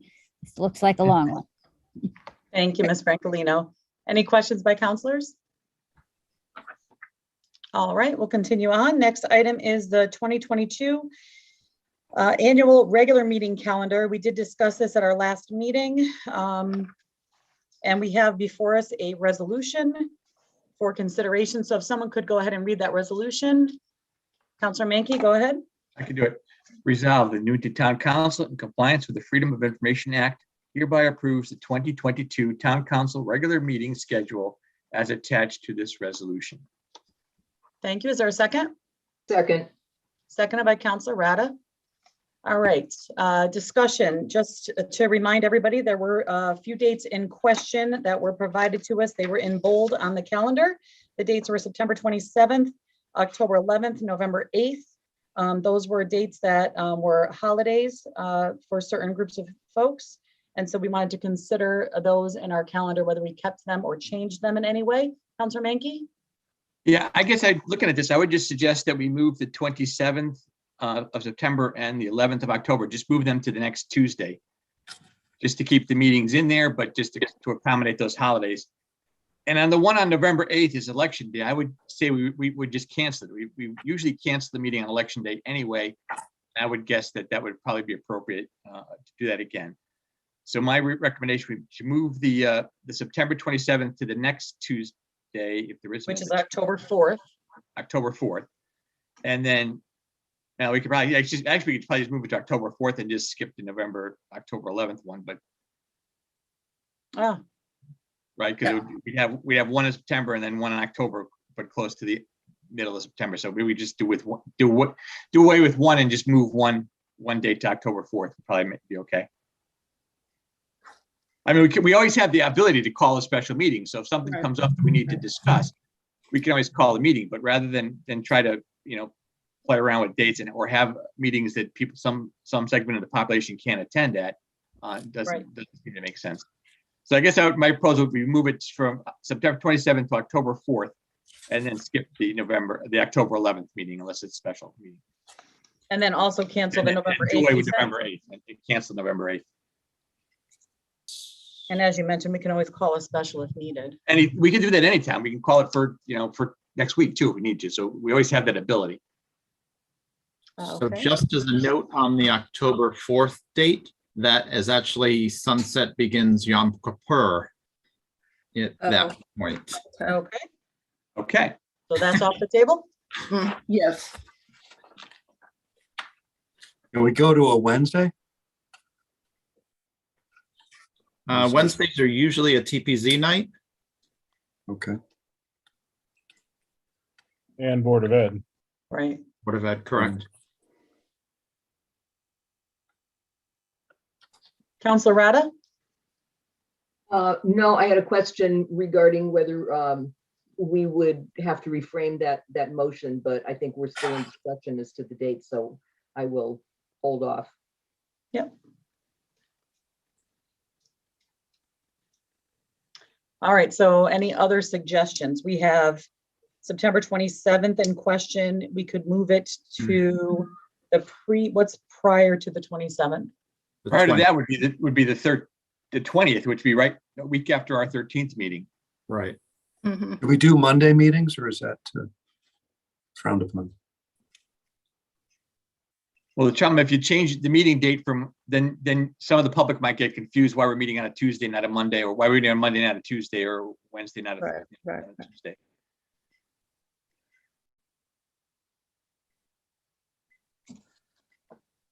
Well, folks, we can't miss that many meetings in a row, I don't think. No. So Right. Yeah. We have to figure something out. So is Monday, the 26th, that's still the holiday though? Correct. Yes. Yeah, starts at night, evening. What about a Thursday? Sometimes when we do special meetings, we look at Thursdays. Thursday we could do. James, what's Thursday, usually on the October calendar 6th. for Thursdays? The 29th would be open. We don't have any meetings that take place at any point during that month. So the 29th would be good.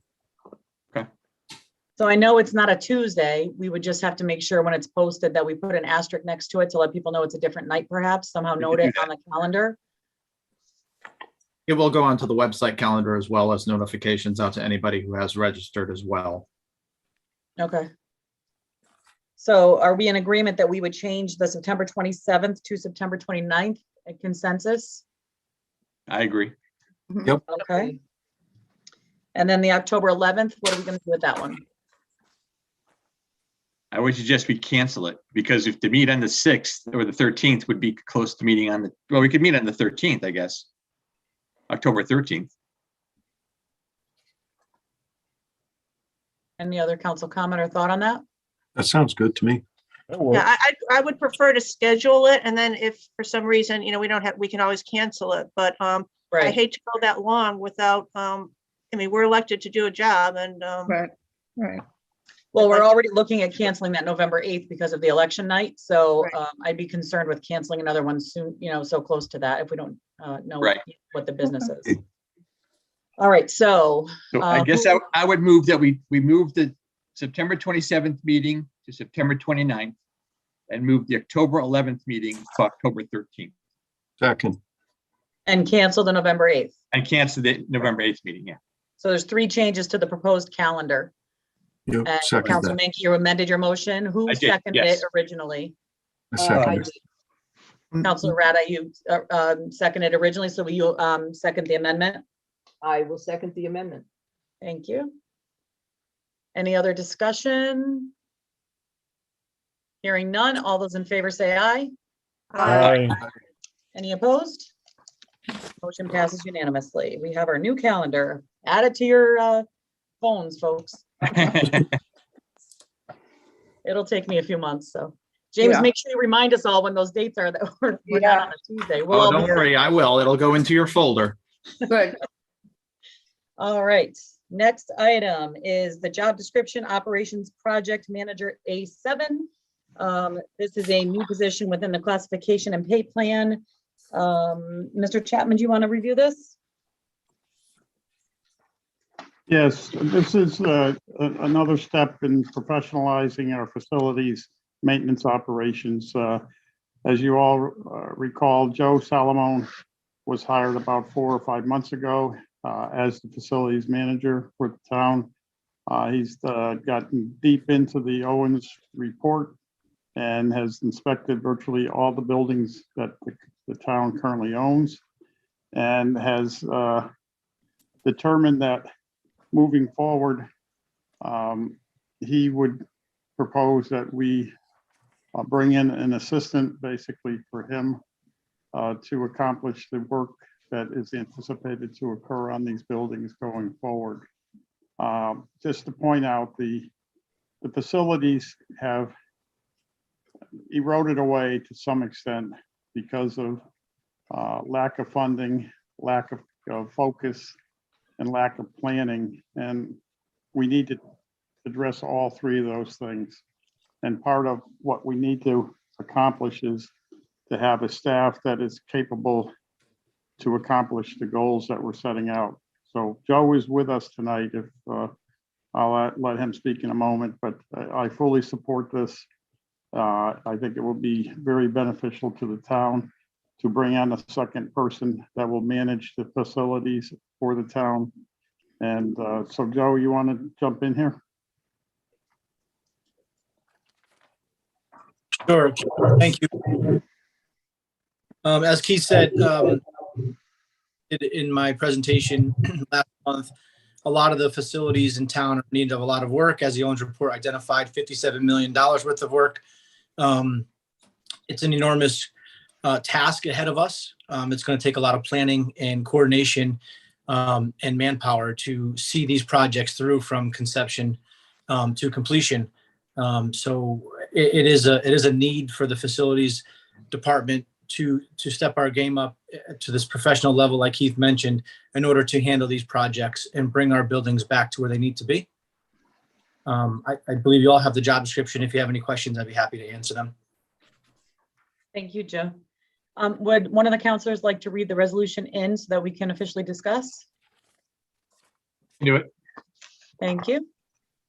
Resolved, the Newington Town Council hereby approves the amendment to the classification and pay plan by approving a job description for the operations/project manager A-7 position as recommended by Keith Chapman, Town Manager, in his capacity as Personnel Director. Thank you. Is there a second? Seconded by Second. Counselor Nagel. All right, now let's discuss. And if you have questions for Joe or for Keith, that would be fine. Anyone? We have that job description. We had reviewed it last time. I know we were presented with it. Right. Mayor, Counselor Page? I would just say that I commend the town manager and everyone involved in looking at all that needs to be done and staffing it properly so we can move forward and take care of what needs to be taken care of for our residents. Thank you very much.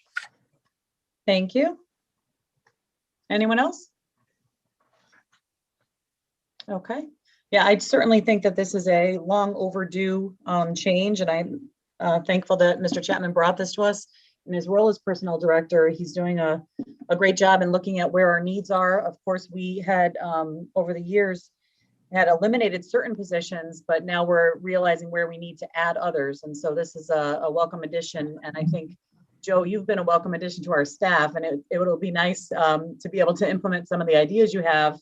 And certainly with some extra help, that may be even more able to be accomplished. So I think this is a great idea. Any other discussion? All right, if not, please unmute your mics, counselors. We have a resolution, we have a second. All those in favor say aye. Aye. Aye. Any opposed? Motion passes unanimously. Thank you. All right, we are moving now into new business. And the first item under new business this evening is the COVID-19 ARPA fund uses. We had in our packet a memo from Janet Murphy. Is Janet? There you are, Janet. Hi, Janet. Here. Welcome. I'm going to turn it over to you. Okay. We've been working, trying to put together some of the different projects to present to you guys to use of the American Rescue Fund Act. And the first one I'm going to be showing you tonight is the small business assistance. You had the application and the draft of the proposal in here. It's basically meant and very much supported under this act to help mitigate some of the financial pressures that small businesses and nonprofits have had due to COVID.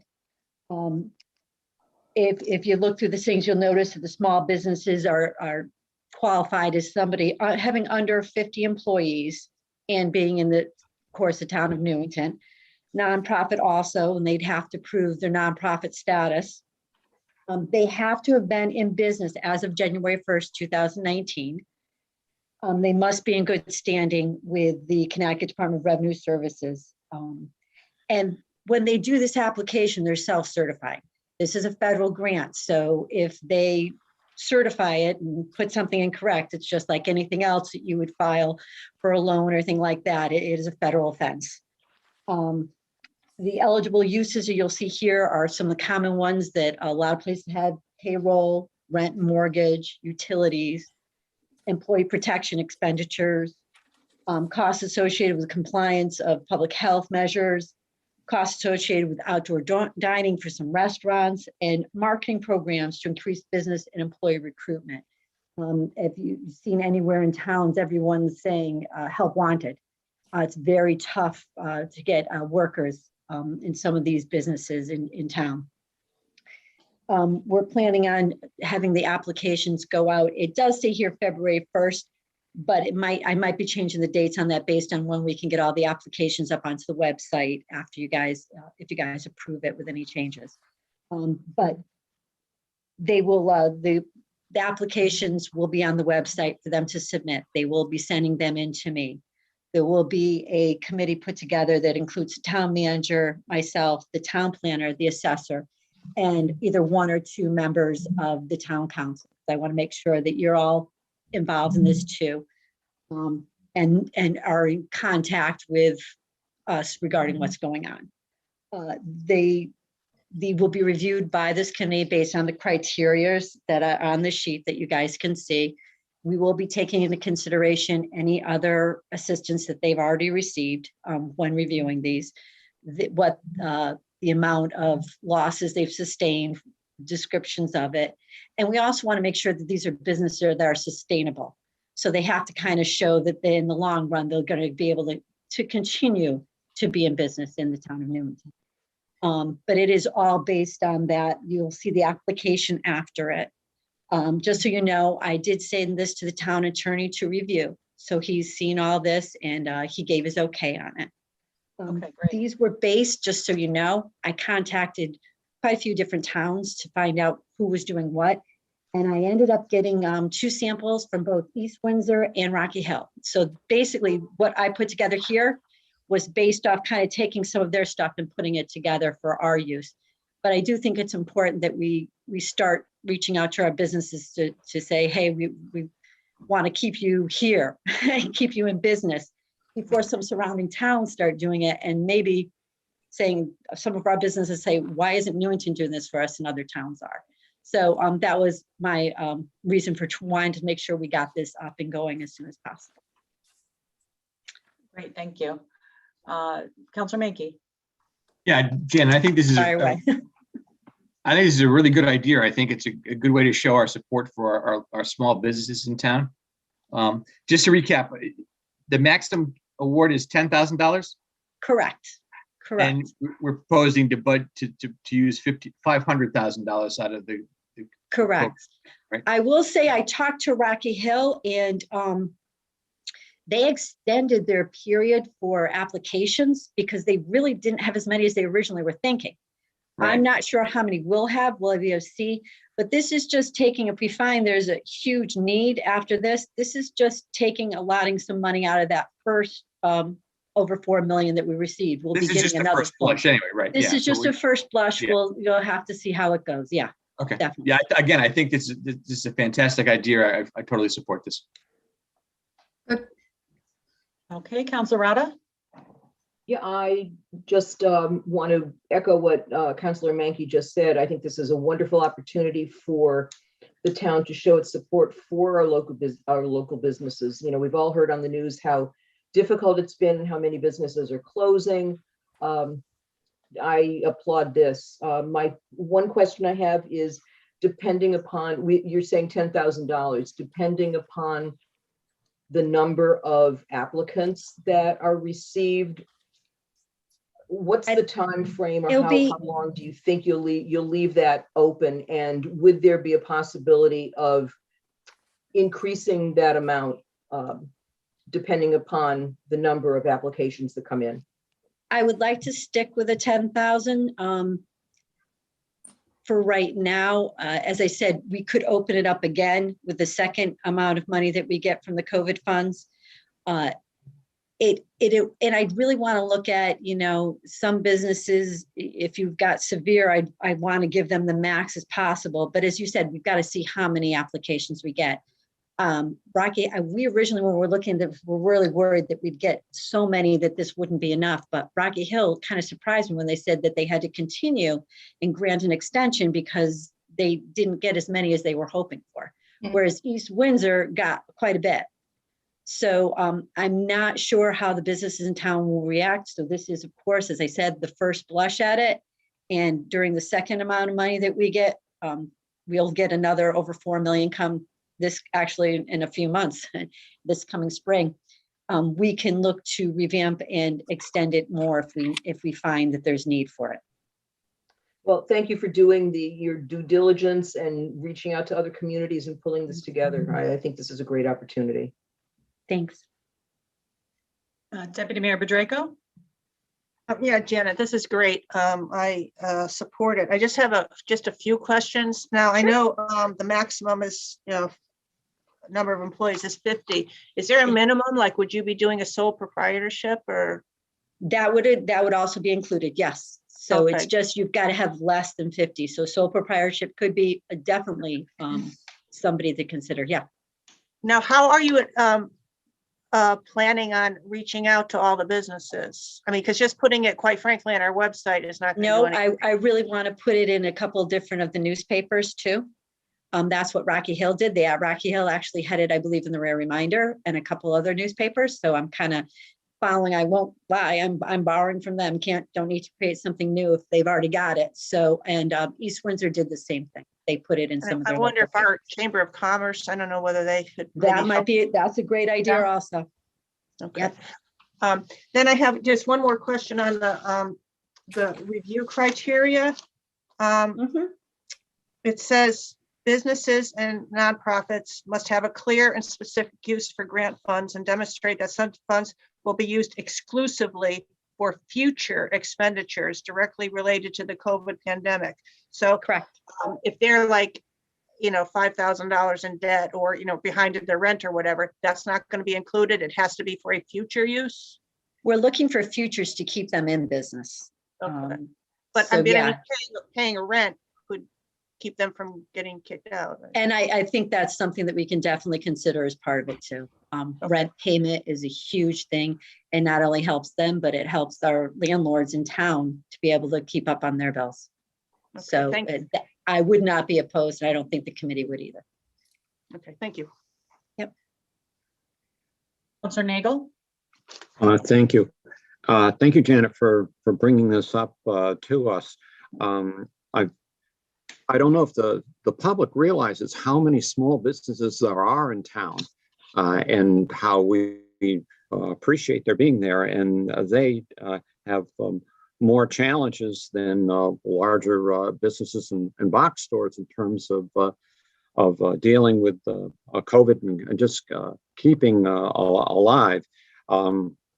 So I'm happy to see that this is going forth, and that we won't see businesses such as some locations that are going out and then another takes over and then going out takes over. So it helps to sustain those small businesses that are part of Newington.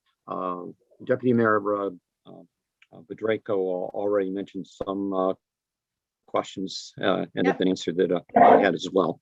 So thank you. Great, thanks. Counselor Donahue? Yeah, and maybe it's just me, but I was reading the business and nonprofit organization must be compliant, everything, workers' compensation and child labor. Can you help me out with what child labor is? Basically, they have all these requirements they have to meet with the state. So if they've shown all that because you've got to file all of the paperwork with the state regarding any labor laws and stuff like that. Those are the kind of information that we'll be receiving from them. There's a bunch of reports every time that you hire anybody that you have to send into the state. So basically it's them going to the state and getting all the information saying, yes, they've complied with all of this. Okay, just seems like a very bizarre term. Yeah. Thank you. You're welcome. Thank you. Janet, I have a quick question. I had received a question from a member of the public who's affiliated with a religious organization in town. Would they qualify for this under the nonprofit piece? If they are what's it called? If they have the 501c status, they do qualify. Okay. Yep. Anybody who has that he was citing the Rocky Hill piece when he spoke with me. So yeah. It looks like we're following in suit with them. So yeah, if they're a nonprofit organization who have proof of 501c status, then yes, and they will have, if they have 501c status, they'll have the certificate showing that. Okay, great. Thank you. Yep. Anyone else? If not, we'll move this to old business for our next agenda and take action then. Okay, I have one other thing they're presenting. I think Chief Clark is still on here. This is another project underneath the American Rescue Funds. And this was actually brought up when we were talking about the list, and this is the license plate readers. Oh, yes. So right after that meeting, I went to Chief Clark and I started talking to him about what it would be. And you've got my list here regarding what he Uh-oh, I lost you, Janet. Oh. And I'm going to hand it over to Chief Clark to talk about how that works. Okay. Okay, the license plate readers, camera systems, basically have been invaluable at solving serious crime. And I just had a text, East Hartford had just put up a camera system, and they recently had a homicide the other day, and they made an arrest of a 15-year-old, and it was based on a newly installed camera in the very same system that we're looking at installing. We're looking at 8 stationary cameras at the locations that you see on the memorandum, and 2 portable cameras. One of them being a covert camera for areas we're experiencing catalytic converter thefts, car breaks, and then one camera that we could use for the Life Be In It extravaganza, other town functions where we want to monitor crowds and traffic. So it's 8 fixed cameras, LPRs, and 2 portable. And just to give you 2 examples of how these cameras would work. The cameras would be up if a stolen car came into Newington, say on the Berlin Turnpike or Cedar Street. The camera system would alert us that a stolen car is now in Newington, and it hit on the camera location. That information could then be provided to the officers that are working the street. Similar situation, and we had a couple weeks ago where we had a stolen car in town. The officer spotted it. The car was actually involved in 2 shootings. We got in a pursuit and we actually chased the car all the way to the Massachusetts state line.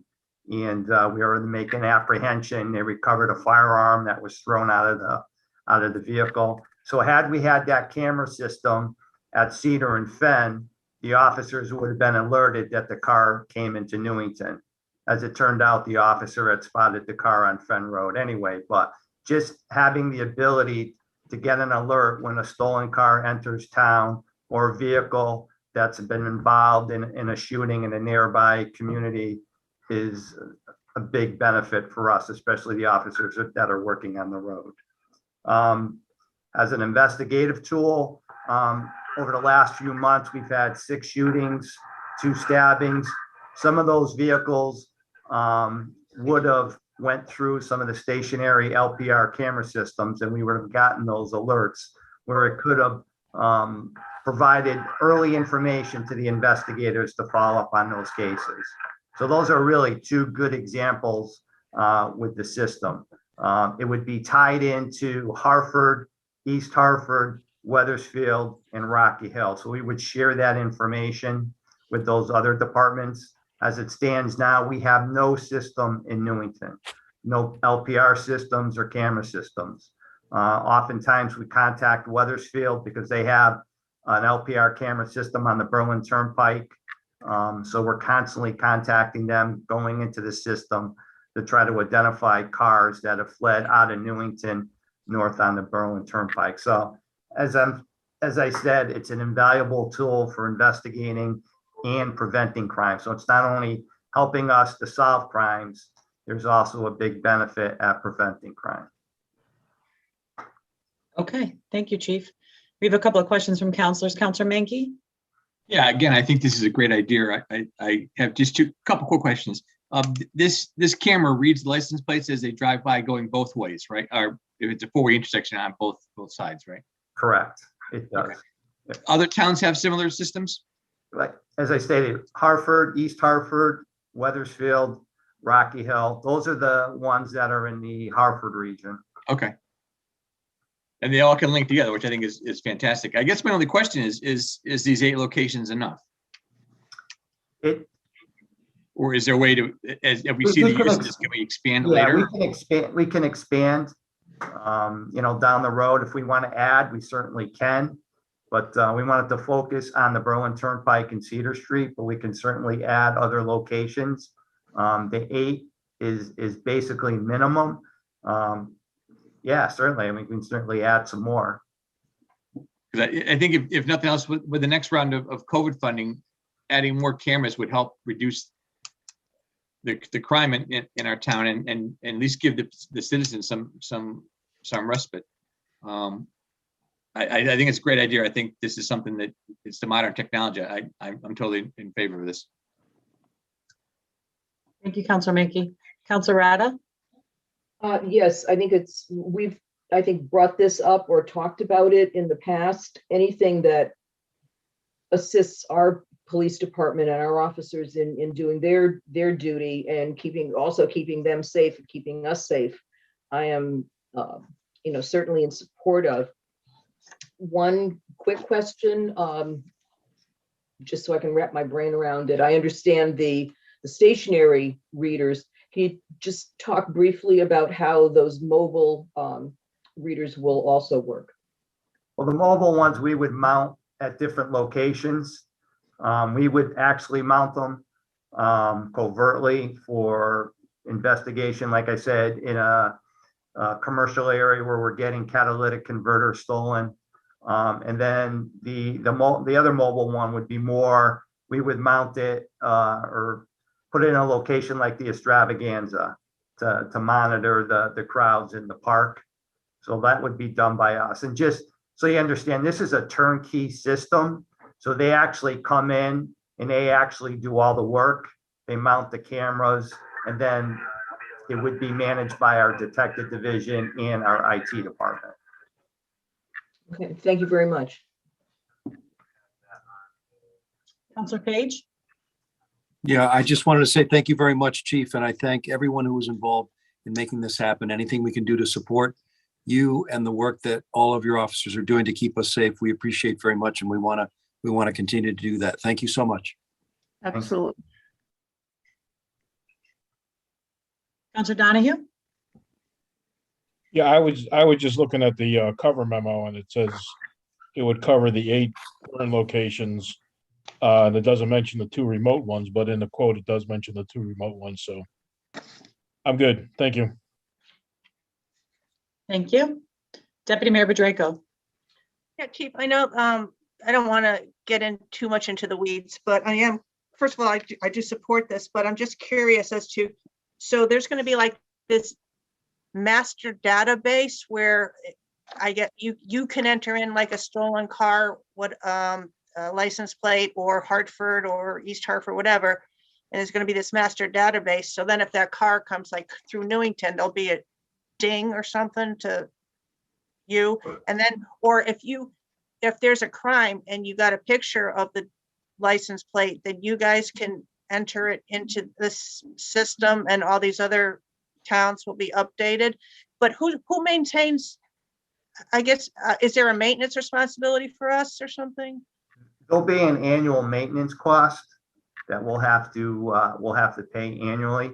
But just to give you an idea how sophisticated this gets, if we don't even have a license plate, so if we were to have a serious crime, a robbery, a shooting, we can actually just put in there the description of the car, and it will start rolling out vehicles that match that description that we put in.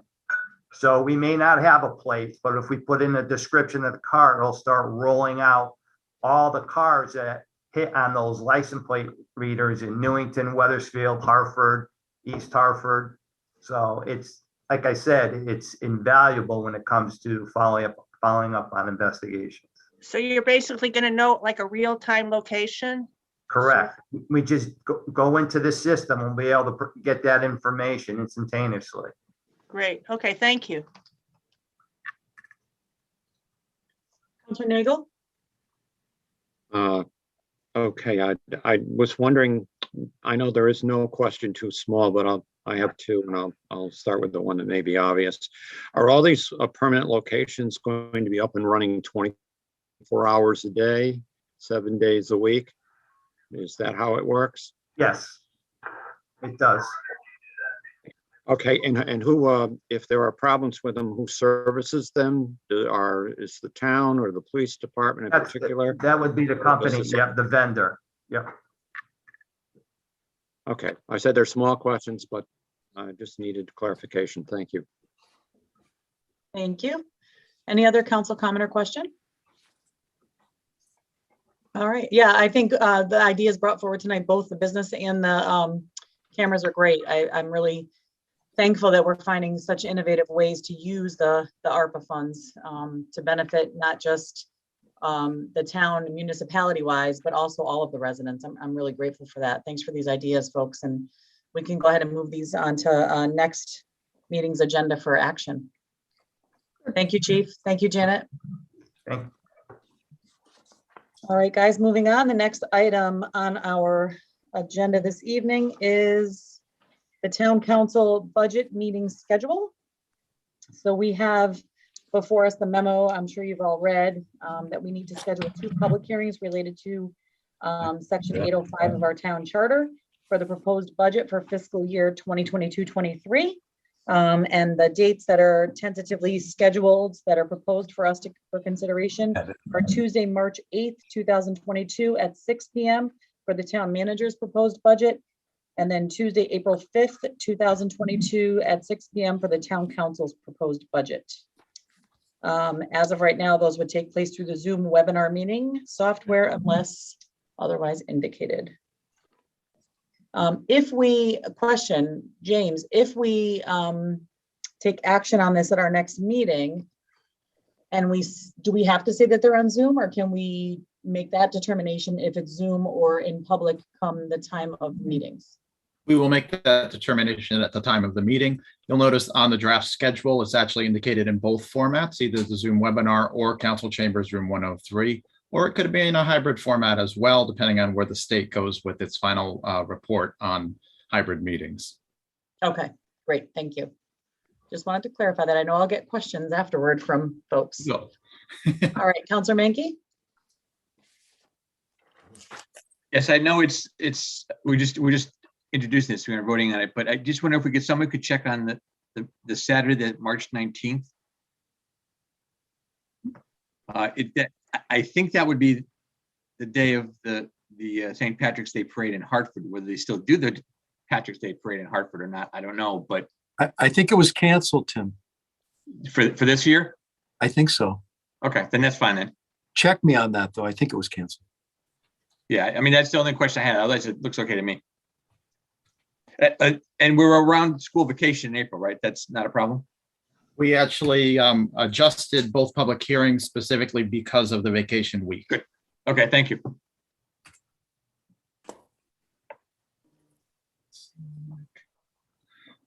At the resolution that we'll be considering though is not for the entire schedule, it's just for the public hearings, correct? That is correct. And it does look like the Saturday, March 12th is the proposed St. Patrick's Day parade for Okay. Hartford. Thank you. You're welcome. And we always have the ability to add a meeting if we have to, just to review the budget, if we just take longer on one piece of it than the other. Correct. Well, there is a date on here that I will be out of town away. So either Deputy Mayor Pedrega is going to be jumping in, or we can look at revising. I know we've revised in the past, but the Tuesday, April 12th, I'm out of the country. At least, hopefully, depending on COVID. You hope so. Getting out's easy, getting back in is the hard part. Yeah, correct. Absolutely correct. Okay, so is there anything else we need to know about this item, James, for consideration for next time? Nope, that was it. We just wanted to make sure you were aware of it, and that way we get it on your calendars and everybody be prepared as we give you your budget on March the 4th. Can you believe it's coming that quickly? Wow. Yep. You use lots of free coffee from you, James, for those days? No, I keep the coffee very close to me. We have to provide him the coffee. I'm going to add to the budget this year an additional item for heat in the town hall in the evening. If you start to see icicles, you're going to know why. It's freezing in here. And last night I was freezing too, so there you go. All right, any other questions from the council on this one? All right, we're going to continue on then. We'll take action on that next time. Next item is the hot topic of the ordinance amendment for Chapter 121 voting districts. We did receive in our packet a presentation for our review. And Mr. Chapman, do you want to start this, or is it our town registrars that are going to start? Let me just say that, there was a lot of comments earlier, and this is done as we try to do with everything. We want to present the council with as much information and facts as possible. We could have easily not said anything about this, but the state indicated to our registrars that there's an opportunity that if we wanted to make a change, this would be a good time to make it. And so our registrars spent the last month, all four of them actually, the deputies as well as our regular registrar of voters. And this presentation is not political. It is strictly a informational presentation for council consideration. And if it's determined by the council that it's not something you want to do, no harm done. But if it was never presented to you and you never had the chance to make this type of a decision, then we wouldn't be doing our job. So I believe both registrars are here this evening. So I'm going to turn it over to them and they will make their presentation. Thank you. Thank you. So we have Teresa Avey and we have Marie Fox. Welcome, ladies. Hi. Good evening. Good evening, and thank you all for allowing us to give you our presentation on redistricting. Like Keith mentioned, our town manager and Mayor Beth Del Buono and many of the counselors, this is something that Marie and I both worked on with the help of Marissa and Jennifer, our deputies. The 2020 census has been completed, and based on the information, the town has been redistricted to only having 2 state assembly districts, the 20th and 27th. We will remain in the 9th state Senate district. These new state assembly districts were done by the reapportionment committee, which consists of equal members of Democrats and Republicans, and it's at the legislative level that these changes were made. The new, as you see, we do have a map up showing the new 27th Assembly District, and we would like to divide that into 2 districts. District 1 would vote at the Mortensen Community Center, and District 2 would vote at Ruth Chafee Elementary School. The new 20th Assembly District will become District 3 and will vote at John Wallace Middle School. As you can see, the map shows that some streets, Cedar Street, Maple Hill Avenue, Robbins Avenue, Willard, Richard Street, Church Street, Berlin Turnpike, and Stonehenge are divided into 2 districts. The center line of the road splits the district per state law. There was mention before about the size of Newington, and just for reference, there is a municipality similar in size to the population of Newington and the electors that have 4 districts only because of an interstate highway that divides the districts. So they chose to make it 2 districts. And that came directly from, I spoke with the registrar of this municipality to get this information. We are also proposing that a standalone referendum and/or town committee primary be held at one location determined by the Registrar of Voters Office per section 7-9 c of the general statute.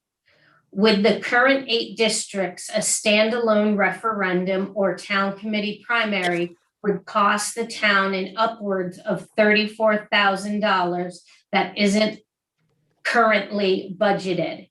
And our department is one big unfunded state mandate. Bethel, Newtown, Torrington, Ellington, Vernon, Wilton, Plymouth, and Farmington, to name a few, all hold these locations at other than the normal polling locations. A normal election that's held every November costs upwards of $38,000 to run. in 8 polling locations. We will be notifying voters by mail per the state statute prior to the selection of delegates for the party convention in March, which is March 22nd through March 29th of 2022, to let them know of their voting location change if this proposal goes through. We will also be utilizing our town website and Facebook page news flashes with the new voting districts. We have also spoken to Superintendent DeMayo, and he said we could use any of the Parks and Rec events to promote these new polling locations. Once again, Marie and I, Marissa and Jen came up with this proposal, and we thank you for your time. Please, Marie Fox. Please let me make a few comments about the 14 callers that have called in. We are not trying to be racial. We are not trying to be holding back, suppressing voters. I feel that we have covered everything. We have covered the people that's over 65 or anybody who cannot get to the polls. What have they done in the past? They have called for rides. They have called for absentee ballots. We have covered every question there is about getting to the polling place. We don't think it's a hardship. We've gone through how many voters an hour each polling place has gotten. The only time people come out to vote, and this is, we could show you the numbers, is every 2 years, governor, presidential. This year, last year rather, the presidential, there was lines, but if you noticed, out here at Town Hall, at 6 o'clock, there was lines around the building. Went back to look, at 7 o'clock, no lines, ran smoothly. District 2, the highest polling place numbers. In the morning, 6 o'clock, by 6:30, they're gone. Once they get in the building, it moves very fast and flowingly, thanks to our workers. So I do not agree with the parking issue. Maybe at one time, but there's plenty of parking for all. We looked at that. We counted spaces. We counted from hourly how many people went through.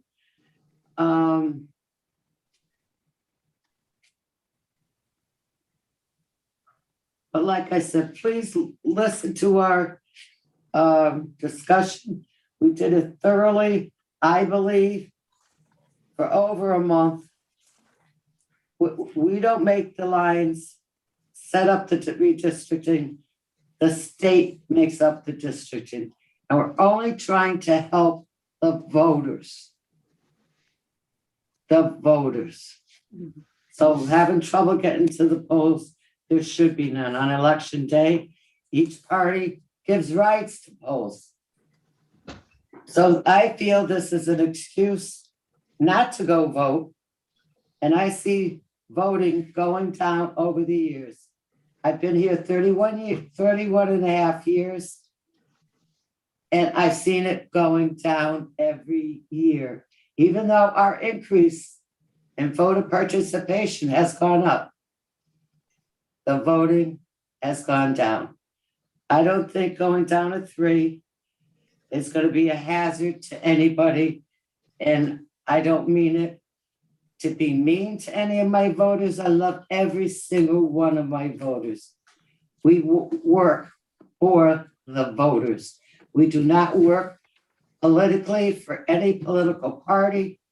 We are here for the voter. I think I talked too much. Thank you. Good night. I mean, goodbye. Thank you, Marie. Thank you, Teresa. Just I hope stay on those- for a moment because I'm sure there's going to be some questions by counselors. Yes. All right, let me just see if there's any hands up. Counselor Menke? Just a quick question. I see whether you're trying to align the representative districts to the voting places. What would be the issue if on my street, one side of the street voted for the 20th district, and that side of the street had voted for the 27th, but we both voted the same polling place? Would there be a way for you to handle that, or that would be that more confusing? Oh, we can handle that very easily. But you mean your neighbor belongs in the 20th? Yeah, that's what I guess. I guess if I with my eyesight, I can't really see it. But if you're on a street that one side of the street is in the 20th and the other side of the street's in the 27th, maybe Like Maple Hill. like Maple Hill, and Right. both sides of the street voted. We kept it to the 8 polling places, and they both voted. Well, if it's only for one street, we're not gonna combine them to 2 districts. Put them in 2 districts. Right. Is that what you're saying? Yeah. So you have to redraw the lines anyway, right?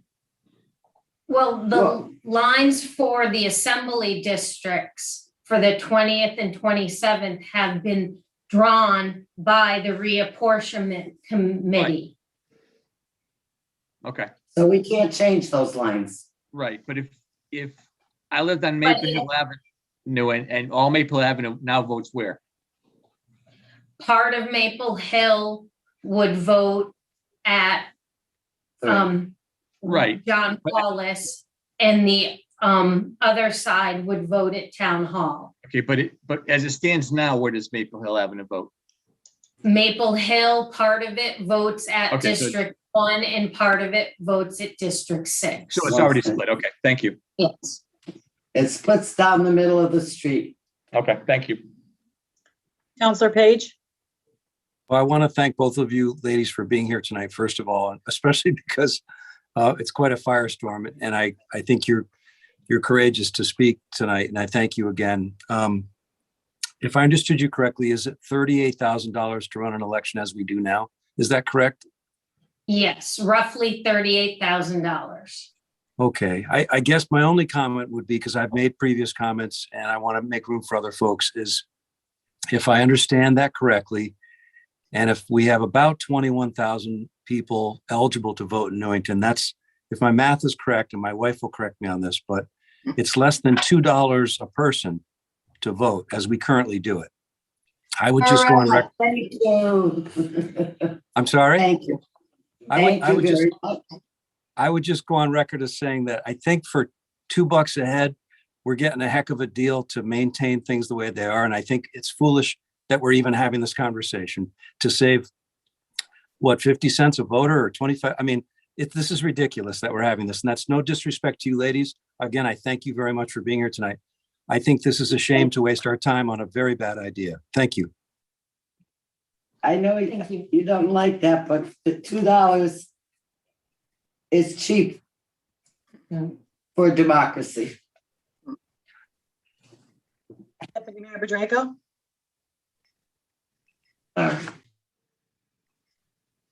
Okay, yeah, I know, you've said that you've spent, over months looking at this and working on it. And this actually came from the state saying, hey, we're redistricting. If you want to take an opportunity to, look at your internal community voting districts and whatever, from your ladies' perspectives, what's the benefit to the town of Newington for reducing it?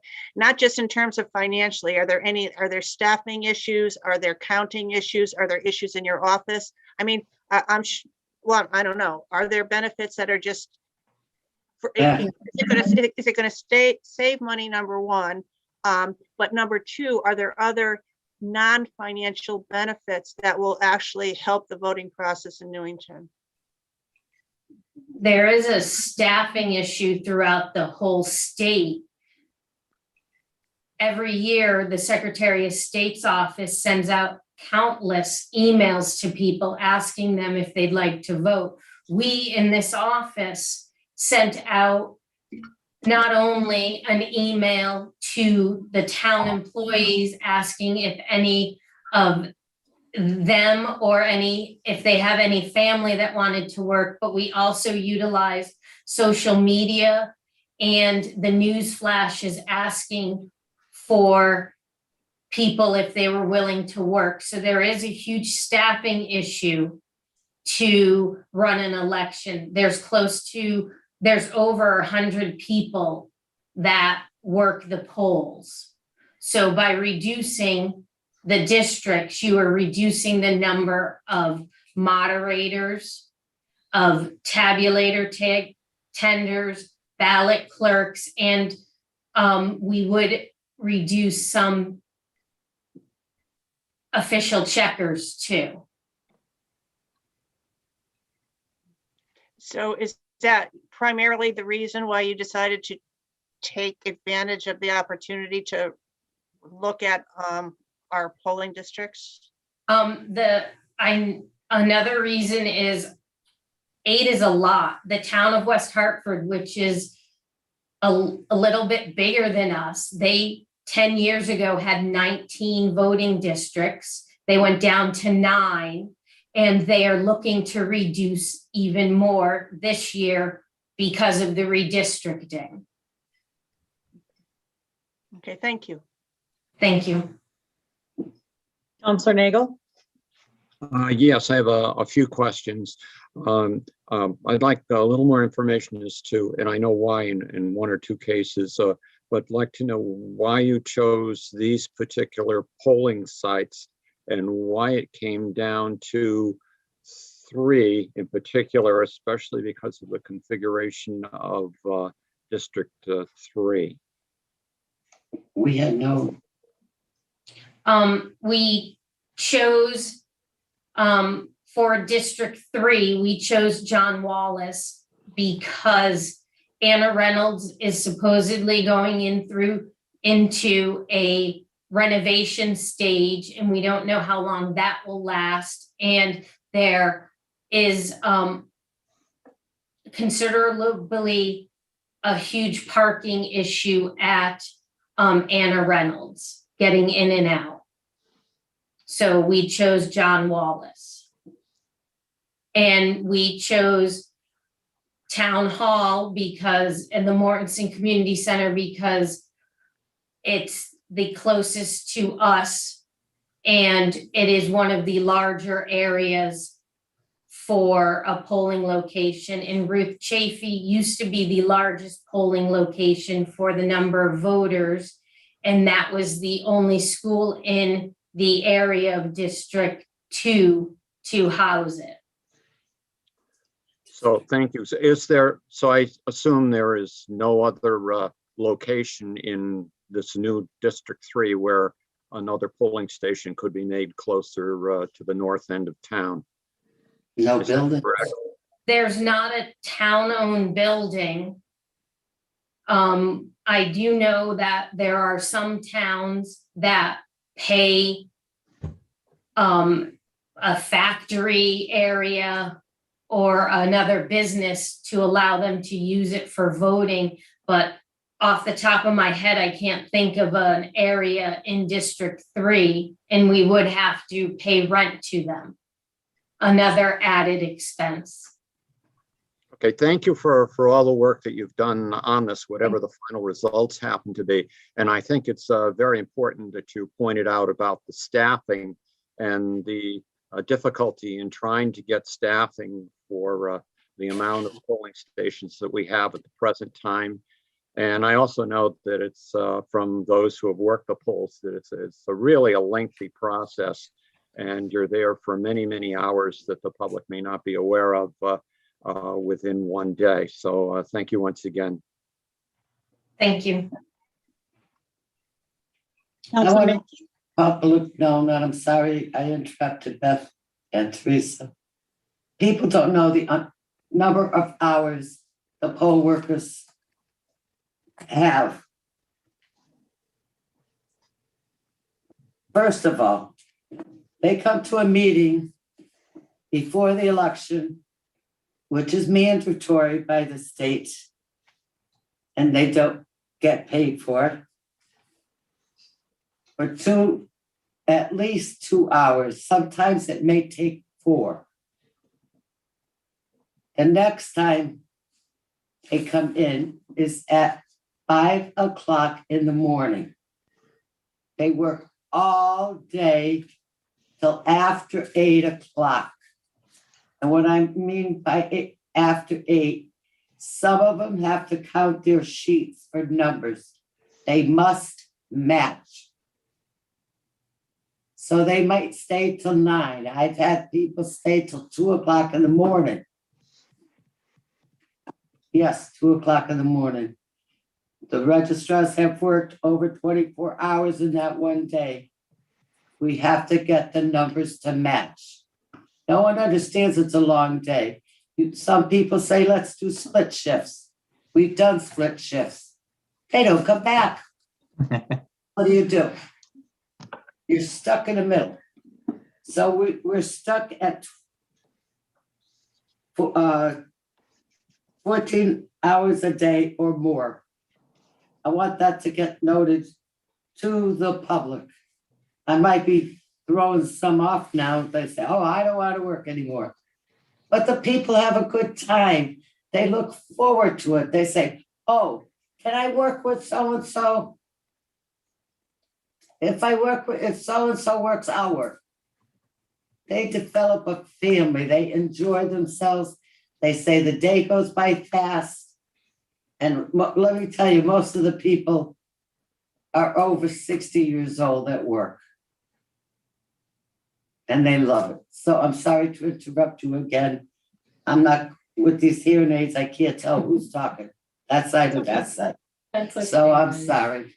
That's okay. We appreciate you, Marie. Yeah, thank you, Marie, for adding that. And that I think also adds to the whole idea of how there's difficulty polling so many stations, so many places as there is at the moment. Okay, that's it for me. Thanks. Thank you, Councilor Menke. Yeah, just a quick question, I guess. The number one driver for this redistricting plan is not funds. Is that correct? No. No. I mean, to me, $38,000 seems, in the money we spend in town, it seems like a drop in the bucket. So I wouldn't be in favor of this as a cost saving measure.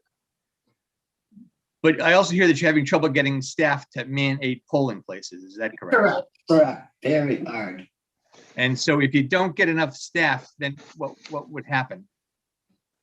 We'll pull you guys in. That's what I was afraid of. I'm busy. It would just slow down the process. Right. Okay. And I sympathize with the 14-hour days. Most of us here on the council put in 14-hour days standing out in front of your polling places with our signs saying vote for me. Yeah, right. Have a party afterwards. We don't. Yeah. We have the party and you're still We're still here. Also, if we went to 3 or 4 or 5 or fewer polling places, would there be an ability to then? I know we use carols now, so it's not like you have the manual polling place, which I happen to like, where you clink the lever over and the curtain opens up and somebody yells hallelujah and you vote and you walk out. Now we just fill out the tickets, the bubbles. Is there a way to expand that, so have more of those carols at Town Hall or John Wallace or Route 80? Do you mean the privacy booths? Yeah, whatever those. Yes. Those desks. There's a state statute on how many privacy booths you have to have per number of voters. So the privacy booths would increase in each of the polling locations because the number of voters have. And we do have enough of them that we don't have to worry about purchasing any from any town because they don't make these certain privacy booths anymore. Okay, so in a presidential election, when everybody comes out to vote, you could just expand a little bit to cover the demand. No, well, at every election, we have to have the same number of privacy booths. It's No, all no, based, but I'm saying if It's- you went from 8 districts to 3 districts, there would be more people voting in each district, then you could expand the privacy booths. correct, yes. Okay, thank you. Thank you. Counselor Rada? Thank you. First of all, thank you both to Teresa and Marie for pulling this together and coming up with a proposal, and you must have very broad shoulders, taking this upon yourselves to present it to us and to some of the public. Just a couple of questions and one clarification. You had mentioned that if there is a standalone referendum, the voting would be taking place only at one site, at one polling site in town? And Yes, what that site is, would that be? that has not been determined yet. That will be determined by us, the registrar of voters, per this, per the state statute. And we It have- has not been decided yet because it's still being proposed. Okay. And No, go ahead, Marie. Oh, Oh, sorry. no, what were you gonna say, Marie? Because we only wanted to one, if we get 25% of the total coming for a primary or referendum, that's a lot. You don't get that in a municipal. You're lucky if you get 30% in a municipal. So worrying about how many are going to which district, it's not going to increase by moving the districts. It's only 30%. If you're that lucky at a municipal election, you will get it higher at a governor, as I said in the beginning, Right. and a presidential. But we know what to do. It's not going to be a problem. The lines will flow after 7 o'clock, because before that, you will have the long lines. Everybody wants to get in first. Okay, a couple of other quick questions. Yeah, I understand the difficulty in getting volunteers to assist on election days. And I sympathize with that. My question is, if the number of polling places are decreased to 3, which means staffing needs will be decreased because you're only trying to find volunteers for 3 locations rather than 7 or Right. 8, or even if we proposed 5 or 6. What would that mean, however, with more people having to come to those fewer polling places in terms of congestion? And would that be causing difficulty with the number of staff trying to move people through? No, in because a we've already reasonable found out timeframe? how many people would come. The numbers are low. The numbers have been decreasing over the years of people coming to vote. If they really want to come, they'll come. Just like the Field of Dreams, they'll come. But I don't see a problem with it this way. They'll fly through. I don't think they'll have any problems. Okay. Teresa? Two other questions quickly. How did you come up with the decision for the 3 polling places? Maybe you've mentioned this, but I just want some clarification on that. And then what do we say to folks, for example, who live in the northern part of town, as to why there hasn't been a designated polling site? For example, Elizabeth Green, that is a polling location, and why there isn't something that is in a more convenient or more accessible site for folks. And then I'll end my questions. Thank you. Well, I vote currently right now at E Green. So I live in that neighborhood, and I come to work every day from that neighborhood to town hall, and it's a 5-minute drive. People stand in line for coffee for hours. People line up and cause traffic problems on Fen Road for Starbucks. We came up with these 3 locations because they were ones that we agreed upon and thought it would be the best for the town. And we are open to other suggestions. At this time, when we proposed this, this is what we were thinking. We have to propose this by a certain time. Correct. Okay, thank you. Thank you. Counselor Page? Just a last comment. This is, to me, a clarion call for me and everyone listening to offer our assistance to the registrars, and I mean this, between now and the next election, to solicit more people to work at the polls, to participate in our democracy, and to vote. I think that that's my takeaway message tonight, that if these hard-working, dedicated professionals who serve us so well are saying it's tougher and tougher to get folks to volunteer or to participate, then I'll sign up for a committee or for an effort to work on that and solicit more participation. We don't want to say, well, people have voted less and less over the years, so that's the way it is. It'll continue. By that logical extension, we're not going to have anybody voting eventually. So we want to engage our community, engage people not only to vote, but to help others to vote. And I will be one to sign up for that action. Thank you so much. Thank you. Well, Mitch, we have done this in the past. We put it on our Facebook page. Yep. But to get a boss, as I'll call it, or a moderator for each district, they have to take a 5-hour course. And they say, a 5-hour course, and then come to you for 2 hours? They say no. I think our vote is worth that. I think it's worth it. It is, but people don't think our way. Well, we got to work on that.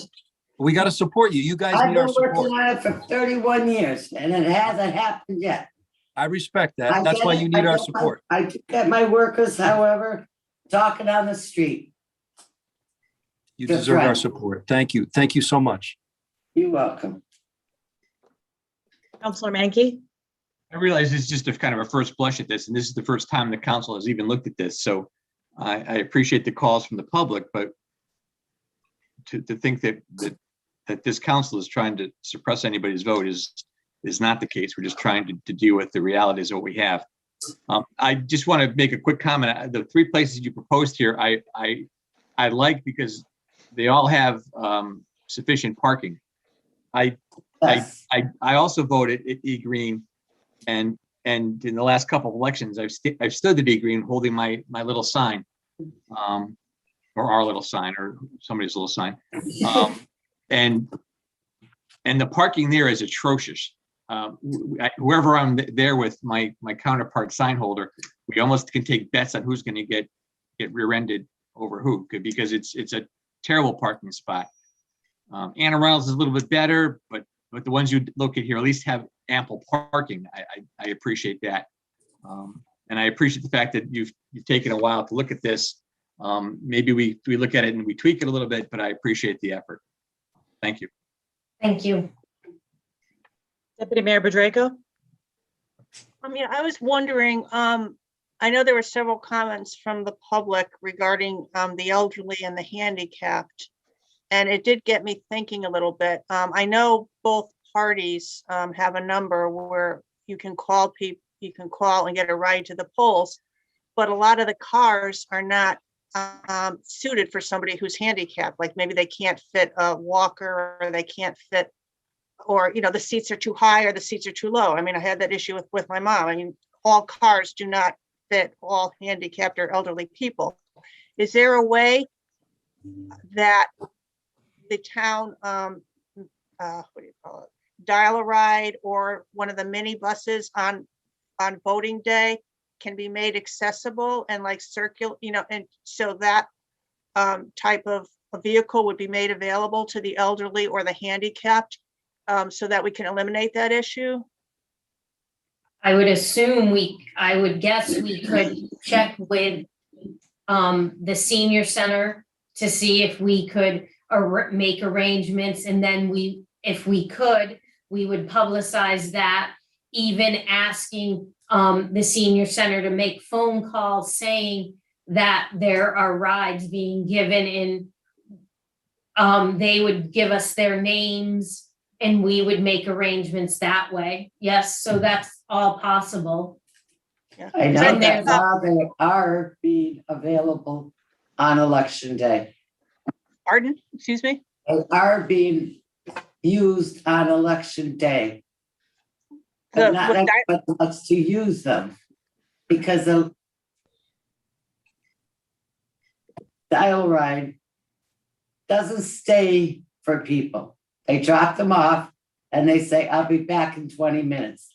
That has to change, where they can go in, vote, and come out. Right. Well, That's I the think, only thing. right. But they But what already do voting for people. Okay, but I'm saying that, I think for one day out of the year, we can make a change to that, or else, I think some of the smaller school buses are probably more handicapped accessible or whatever. But I think that's a way to deal with the issue of getting some of the elderly and handicapped to the polling places. So we Yes, but we have to use a handicap bus. Right. Because our first step is a high one. Right, and that will stay and wait till the people come out after voting. Exactly, they have to stay. Thank you. Thank you.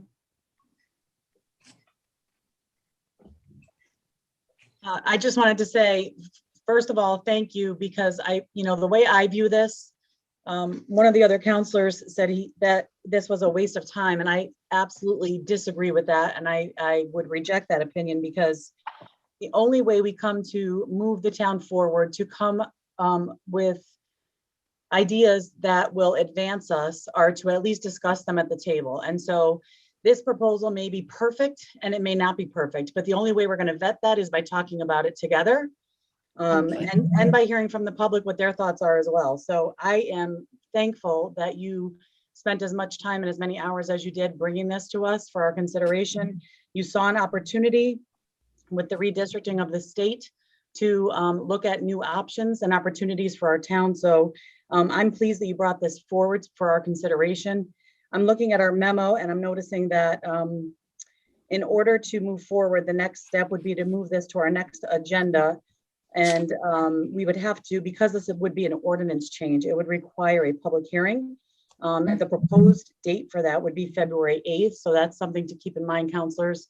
At our next council meeting, we will be considering moving it forward to a public hearing if we choose to move forward with this. I would also suggest, counselors, this is a lot of information to take in and to consider. So if you have questions or concerns or suggestions, perhaps to changes, Maria and Teresa, would you like counselors to reach out directly to you, or would you like them to perhaps send their ideas to the town manager to forward to you? But if there's things that people want to recommend before the next meeting, do you want to hear that, or do you want to wait until the next meeting? No, we'll be more than happy. Email us and with your suggestions, and we'll look into them and see if it's something that would be better fitted for the town. Okay. I do have one question, because I know if we wanted to add a fourth, I think Anna Reynolds does make sense location wise, to look at maybe evening things out a little bit and having it more accessible in terms of locations. But with the renovation, that would probably not be an option for a couple of years. Could we make that? I don't know how to, I guess, if we wanted that location, the renovation might knock it out of rotation for a little bit, but how would we tackle that if we wanted to add that? On the road? We would have to do it, make a change down the road. That would be my first initial idea. There may be something that can be written saying that right now, everyone votes from this area, votes at this district, but starting in whatever year, you will be changed. And we would go through a process of alerting the voters again through the avenues that we do already, and maybe using different avenues with whatever may come up with social media. So I'm just not sure if we'd have to go through a whole new change, or if there's a way it could be written. That would be a question maybe for our town attorney. Yeah, I'm I mean, not sure, I'm- or our town clerk. I guess I'm, in looking at the map, you know, people are talking about having to drive so far, but Newington is 13 square miles. So it's not a huge town in terms of distance, I think, for people to drive to get to a poll. I understand the concerns if someone doesn't have a car, but we can certainly, you know, there are many options. As Marie, you mentioned, absentee ballots have become quite the popular way to vote lately. And I know that will continue to be an option. So that's always there, and rides certainly. But I guess I'd be hesitant to add Reynolds if it's going to be, but it's not, but it's going to be even more confusing than the initial change. So I guess we need to just think on that maybe over the next couple of weeks before our next meeting, about possibilities. James, you turned on your camera. Did you have a thought? Because that's usually what that means. You can usually tell that, huh? Just like we're doing now, if Anna Reynolds became available and we determined that the polling location for District 3 doesn't work, we could go through the same ordinance process we are now, change out District 3 and split that into 2 districts, allow for Anna Reynolds as well as John Wallace, and recreate the districts again. There's nothing that stops us. The main reasoning that this is put forward is due to our House district changes. So now that we do not have the 27th district and that comes into our current districts, that is why this impetus started. The fact that it's proposed as 3 districts doesn't prevent the council from saying, these aren't working for us and we want to revisit it as an ordinance and amend it down the line. Correct. Okay. So like with any agenda item, we can't discuss business outside of the meeting, so to speak, other than caucus. But if you have suggestions or recommendations or questions that the registrars could vet prior to the next meeting so that they could present solutions, I would suggest that we can reach out to them directly and ask those questions in an email format so that they have a chance to research or vet any ideas that folks might have before the next meeting. Does that sound good to everyone? Good to me. For me. All right, then I think we're all set. I don't see any other hands up. We'll continue on. Just for procedurally, I know it's already 10 o'clock just about, and we still have several items on the agenda. In order to take action after 10:30 by our town council rules of procedure, we would need to make a motion to be able to do that. James, are you still there?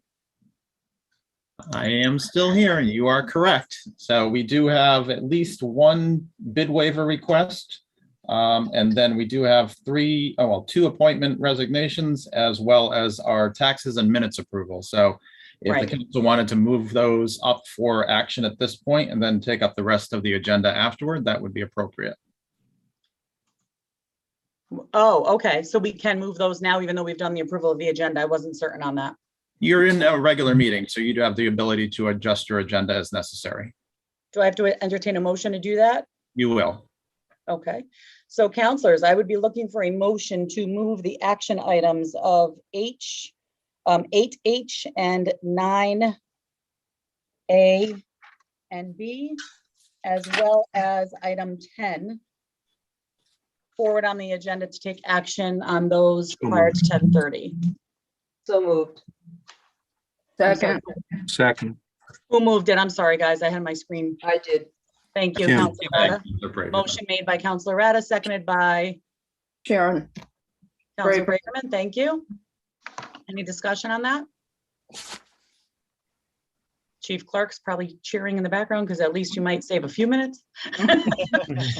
All right, all those in favor say aye. Aye. Aye.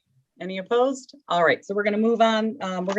We're gonna move straight to that first action item that I mentioned, which is item HA. We'll revisit D, E, F, and G later in the meeting.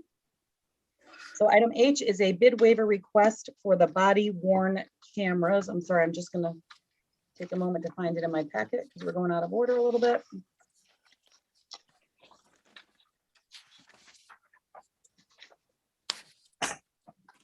screen for you.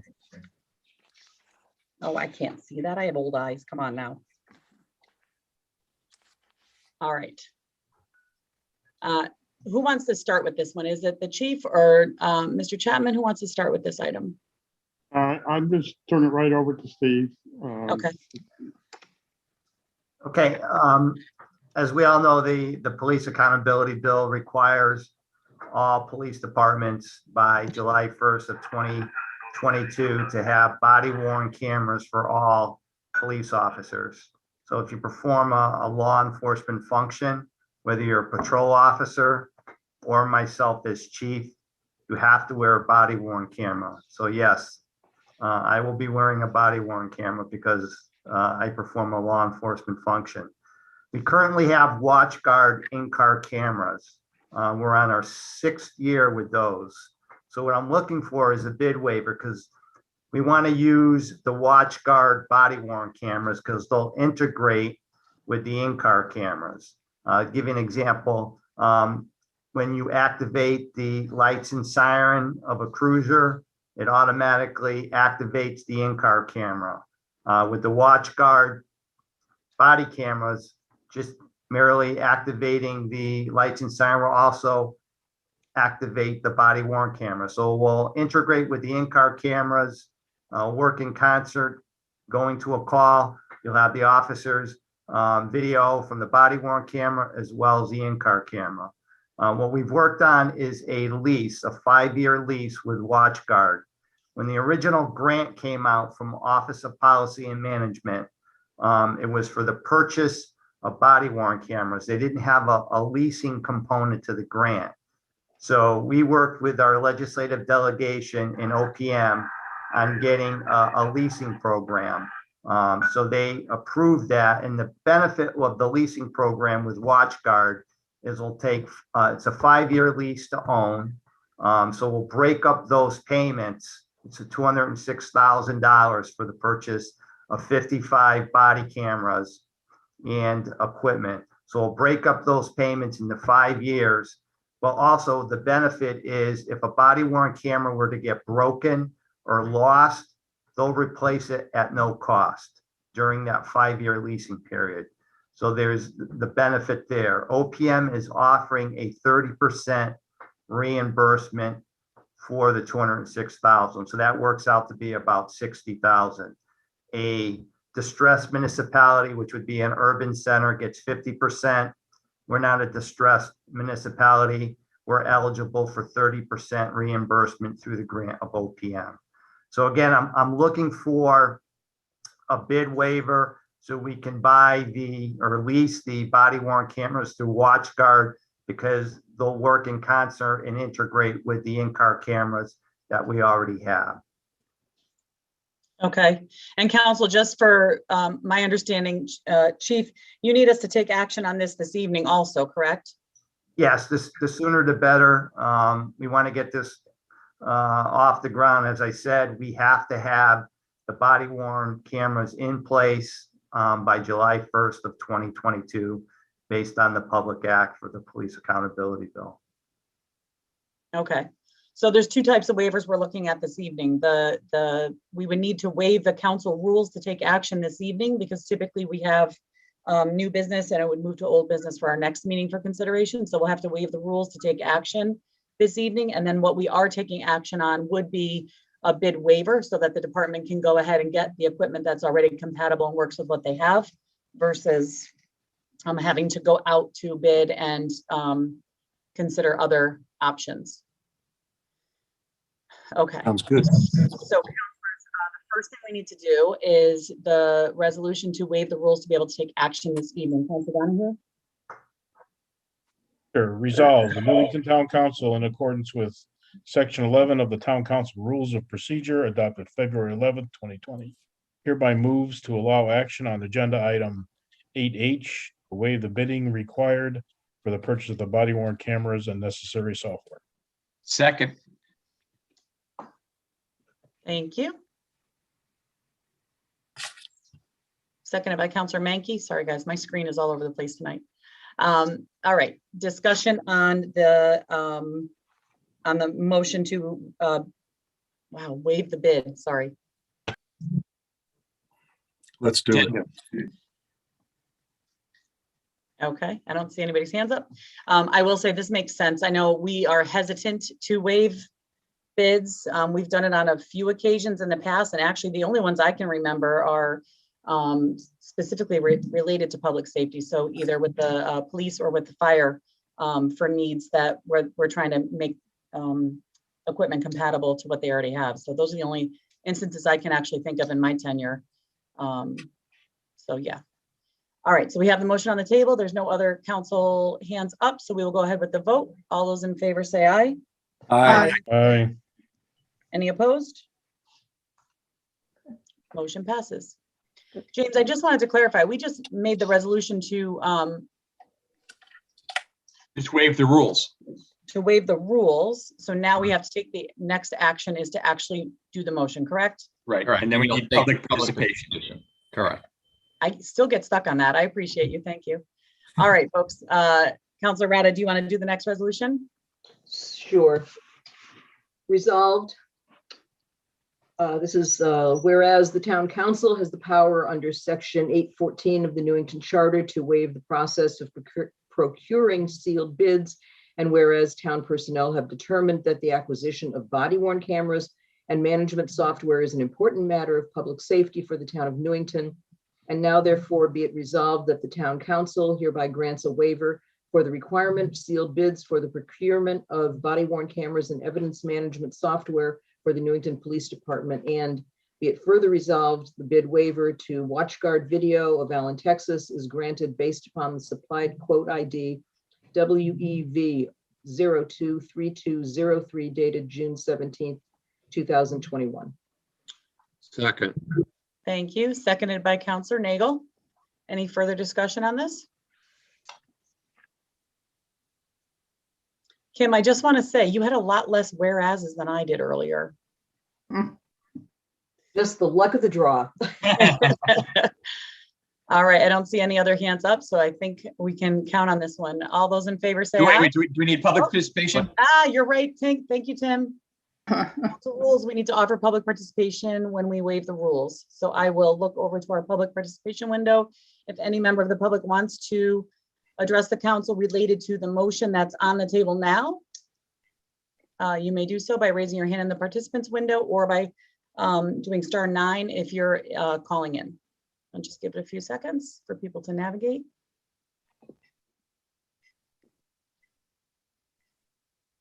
Tim, you've done this for too long. All right, I don't see any hands up, so we're going to continue on. No public is looking to weigh in on this one. So councilors, all those in favor say aye. Aye. Aye. Any opposed?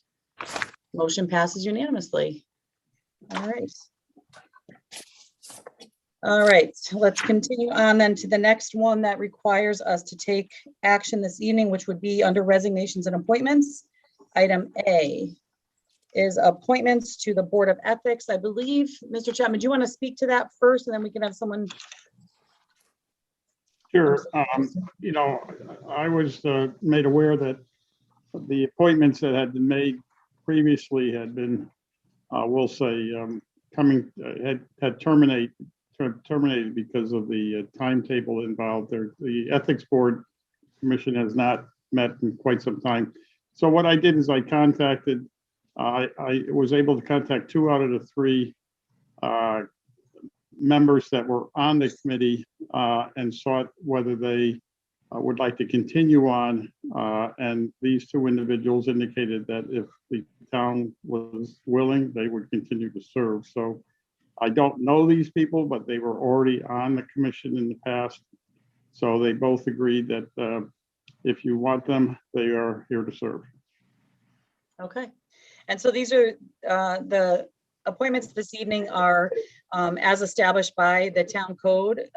There are 3 members that are considered unaffiliated members that are brought forward by the town manager. And then there are an additional 2 Democratic slots and 2 Republican slots on that committee, just so everybody has a clear understanding of how that works. And so before us this evening, we have a motion. Who would like to go ahead and read that for me? I'll do it. Thank you, Councilor. Resolved that pursuant to recommendation by Keith Chapman, Town Manager, The Newington Town Council hereby makes the following appointments of an unaffiliated member of the Board of Ethics.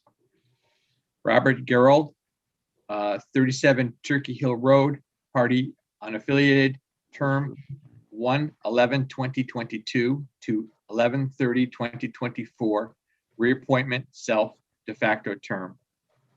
Kimberly Ramstad, 555 Main Street, party unaffiliated, term 1/11/2022 to 11/30/2024, reappointment, self, de facto term.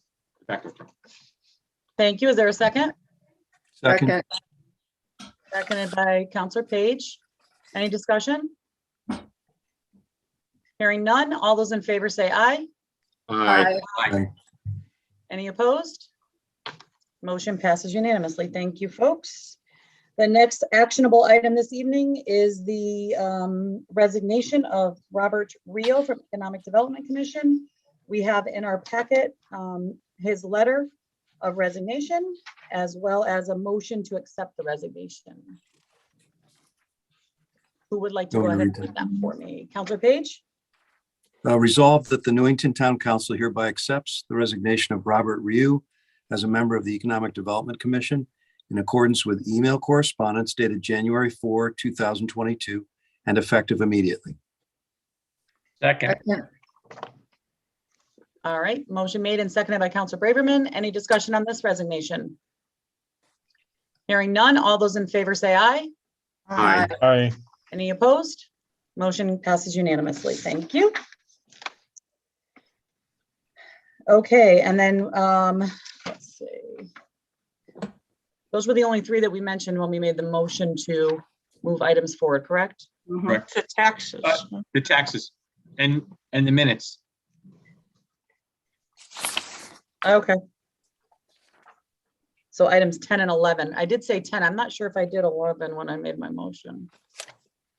I don't recall number 11, but we can always do the minutes at the next meeting as well. All right, so if it's after 10:30, we'll do that. All right, so we're going to move on to item 10, the refunds, approval of the January 11th, 2022 refunds for an overpayment of taxes. Deputy Mayor Bedrejko?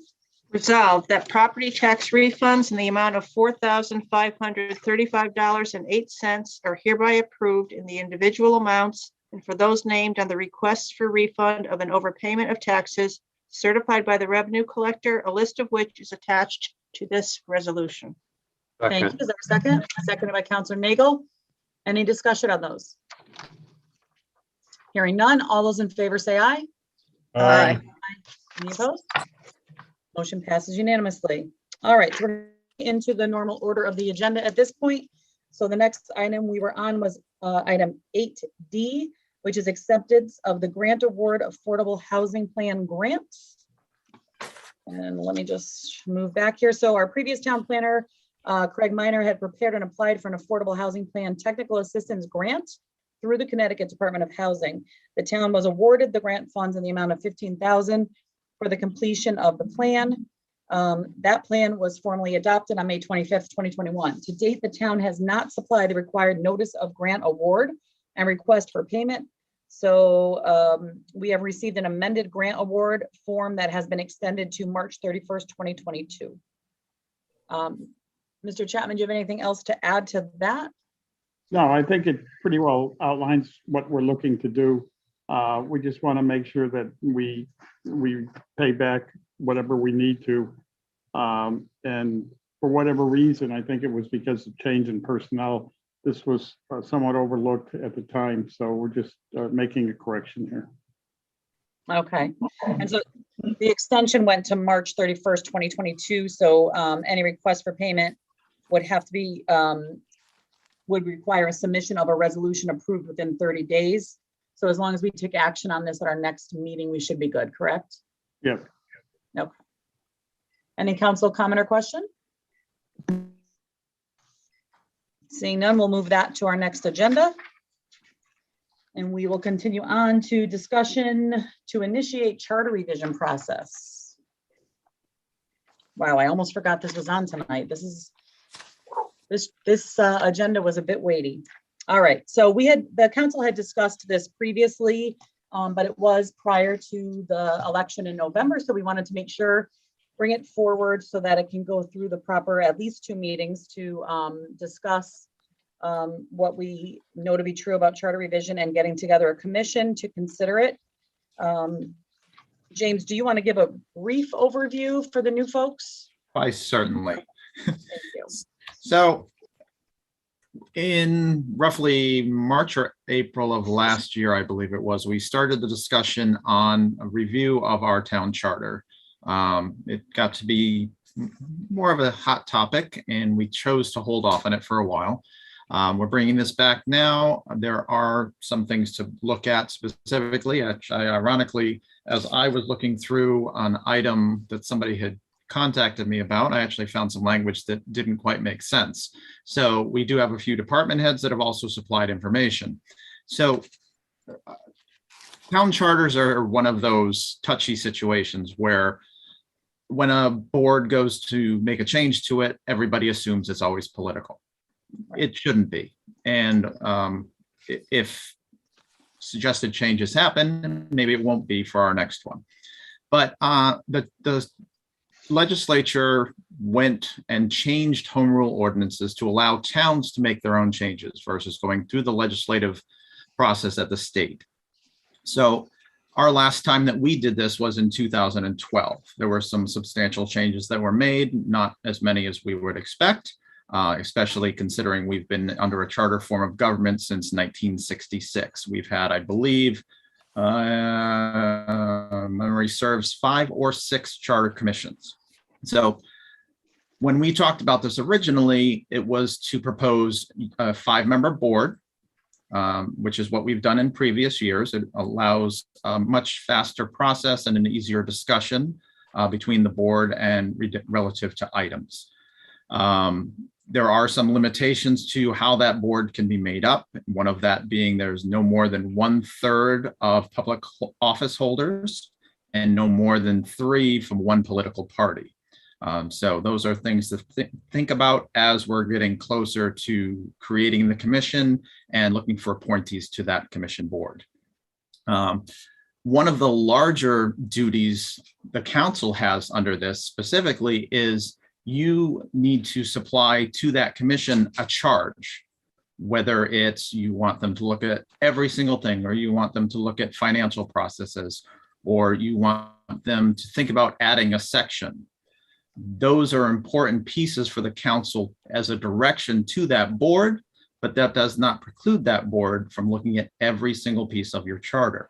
So as we create the board itself, and over hopefully the next 2 to 3 meetings, we will create an ordinance or a resolution in this case that will direct them on the process that we'd like to have done, the timing that we'd like to have for it.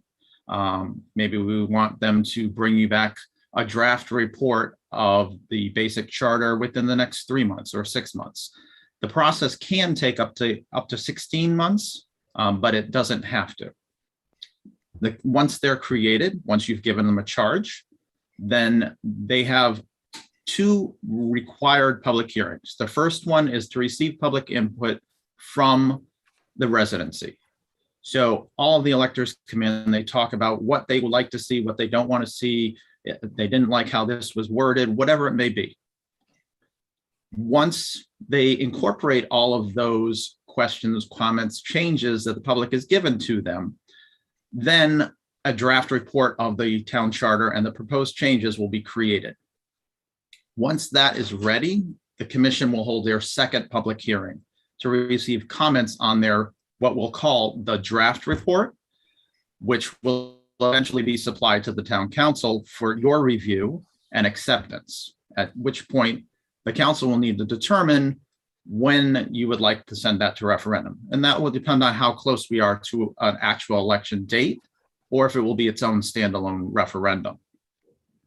The normal process is the town clerk tends to be the lead staff liaison for this commission, partially because they're also the individual who the report is supplied to, and then we turn that directly over to the town council. And then once you have received it back, you have the requirement of one public hearing at minimum to receive public comments on it, and then determine whether you are looking to make any changes to what the commission has supplied. So you'll have a dialogue that will take place between you and some members of the commission, most likely the chairperson, vice chairperson, something to that effect. So you can have that discussion, find out what their impetus was for making that change or making that addition or that subtraction to the basic charter itself. If you don't agree with it, you don't have to accept it. You can ask them to go back and look at it. You can ask them to bring a new proposal back to you. And that is one of the reasons that it can take up to 16 months. It's that back and forth between the charter in its individual capacity, the charter commission in its individual capacity, and the council, who eventually needs to send that out to the electorate for its adoption. I know that's a lot of information in a very short period of time, but that is a rough overview of the entire process. Then it gets into your hands and it gets into the public's hands, and we determine whether or not we put it out as a full charter, which has been done previously, or we put it out as individual questions for specific sections that have been changed. That would be my recommendation, because maybe 5 sections go out, 3 sections pass, you get, 60% of what you looked for. If anybody has any questions, I am happy to answer it. I'm not sure if anybody had the chance to look over the CCM booklet that I attached to the memo. And I believe I actually added it to your folder as well. It was a nice long read. Yeah, I had downloaded that last time we were talking about it. I remember looking at it. It's definitely a good guide, I think, for us to Yes. use. All right, I'm going to open it up. Let's see, Councillor Page. So is this, James, is this analogous to, without being too dramatic, amending our constitution, if you will, of the town? Effectively, yes. Our charter is our underlying legal status of the town itself. Once the state allowed towns to do it individually instead of following a home rule statute, which some towns still do, we create our own technical constitution in our town, and this is the rules that we need to follow through. And then just a couple more questions and then I'll stop. So in order to justify a change to our constitution, it has to be of significance. I guess this is a statement, not a question, to our residents. It has to be significant enough to spend all this time and energy in a referendum to alter our constitution or amend it. And then did you say, last question, that we would then at referendum have item by item, yay or nay, rather than the entire proposal? That's correct. So there's really 2 processes under the charter revision. You are a new town, you've been under town meeting format, and all of a sudden you've decided as a town that, somebody brings in a petition and says, I want us to have a charter now. And we're going to draft up our first charter. In that aspect, it makes sense. You're going to put the whole piece out. Once you've had your charter for some period of time, you're not going to rewrite every section of it. You're going to say, oh, I'm going to look at my financials because right now my bidding is $30,000, but in this type of environment, I'm looking at normal biddings 45 or 60. So maybe that's a section we're going to look at and say that's a charge of the commission. Look at different towns, see what their bidding requirements are for that, and should we meet those or exceed what we currently have? Does that make sense? Yeah, perfectly. Thank you so much. Sure. Councillor Menke. Yeah, just to clarify, it's not as dramatic as writing a constitution. We're just making. Well, we are amending our town constitution. Right, but we aren't doing it. We aren't doing it from scratch. We aren't throwing the whole thing out and starting over. Correct. We're starting to amend each of those sections to make them more conforming. Right. So we're looking at syntax and vocabulary and dollars and cents and other things. And I think it's a good idea. I think it's healthy for any organization to look at their rules, their governing rules on a regular basis. I know most organizations will look at their rules because that's what they should do, I think. So I agree that we should probably do this. I agree that I like a 5-member committee. I think it's something that should be done on a regular basis. I think one of the things I would recommend is we put in the charter that every so many years this is automatically reviewed, whether we make changes or not, but we should review how we do things, because sometimes circumstances change, or what a dollar amount that seemed astronomical back when we made up the charter is not so astronomical now with rising prices. I only had one question, James, when I looked at your outline on item 2A1B. It says no more than 1/3 of whom may hold any other public office. Does that mean elected office or any office? Could be, committee or it could be commission? technically elected or appointed. Okay. My So- my recommendation is always don't put somebody on who's on something else already. It's an additional job that they may not have the time to put the actual work into. We want to make sure that people are going to have that time, be able to do it, look it over, and be specific in how they word. And certainly nobody on the council would be allowed to be on this committee, correct? Please. I would not recommend it, because you are the board that is going to review that afterward and then send it to referendum. So I would not make that recommendation. And none of us need any more meetings, I'm sure. So, Right. Well, yes, thank you. you're welcome. Deputy Mayor Bedrejko? Yeah, when we were talking about this several months ago, I was doing just a little bit of preliminary research, and actually best practices from every piece of documents that I was able to review in terms of municipal charters recommended every 10 years that your charter be opened, whether you have a particular issue or not, because 10 years is an awful long time. Like you said, things can change. And the fact that this was last reviewed and adopted in 2012, it's very timely that we're thinking of doing it in 2022. And I also want to say that, this is not a nefarious thing for, somebody trying to, review our charter or constitution. This is a thing that many municipalities go through, again, on a type of scheduled basis, either every 5 years or 10 years. And I know there was recently an article in the Hartford Courant, the town of Manchester is undergoing a significant charter review at this point. And there was actually a good article, and it explained, like you did, James, that once you open the charter, everything is subject to review, which is why it is a big deal, because you can't, if we just didn't like, one little thing in the charter, from last year, we couldn't just say, let's just change this one thing. Once you open the charter, you got to look at it, everything in it. So this is a really good opportunity we have to really review the entire charter and everything that is in it, because you don't want to be opening it up every year or two. And as Councilor Menke said, we should put something in there that requires an automatic review, let's say at the minimum every 10 years. Thank you. Correct. And that is something that I would make a suggestion on when we actually put the charge to the committee. That would be one of the specific reasonings inside of it that you'd want them to review language specifically for. James, in terms of procedure, we would form the committee first in terms of the makeup of it, and then at another meeting do the charge for them, or would it all be done in one meeting? We can create the commission, say at the 25th meeting. We have 30 days in which to appoint and assign a charge to that committee.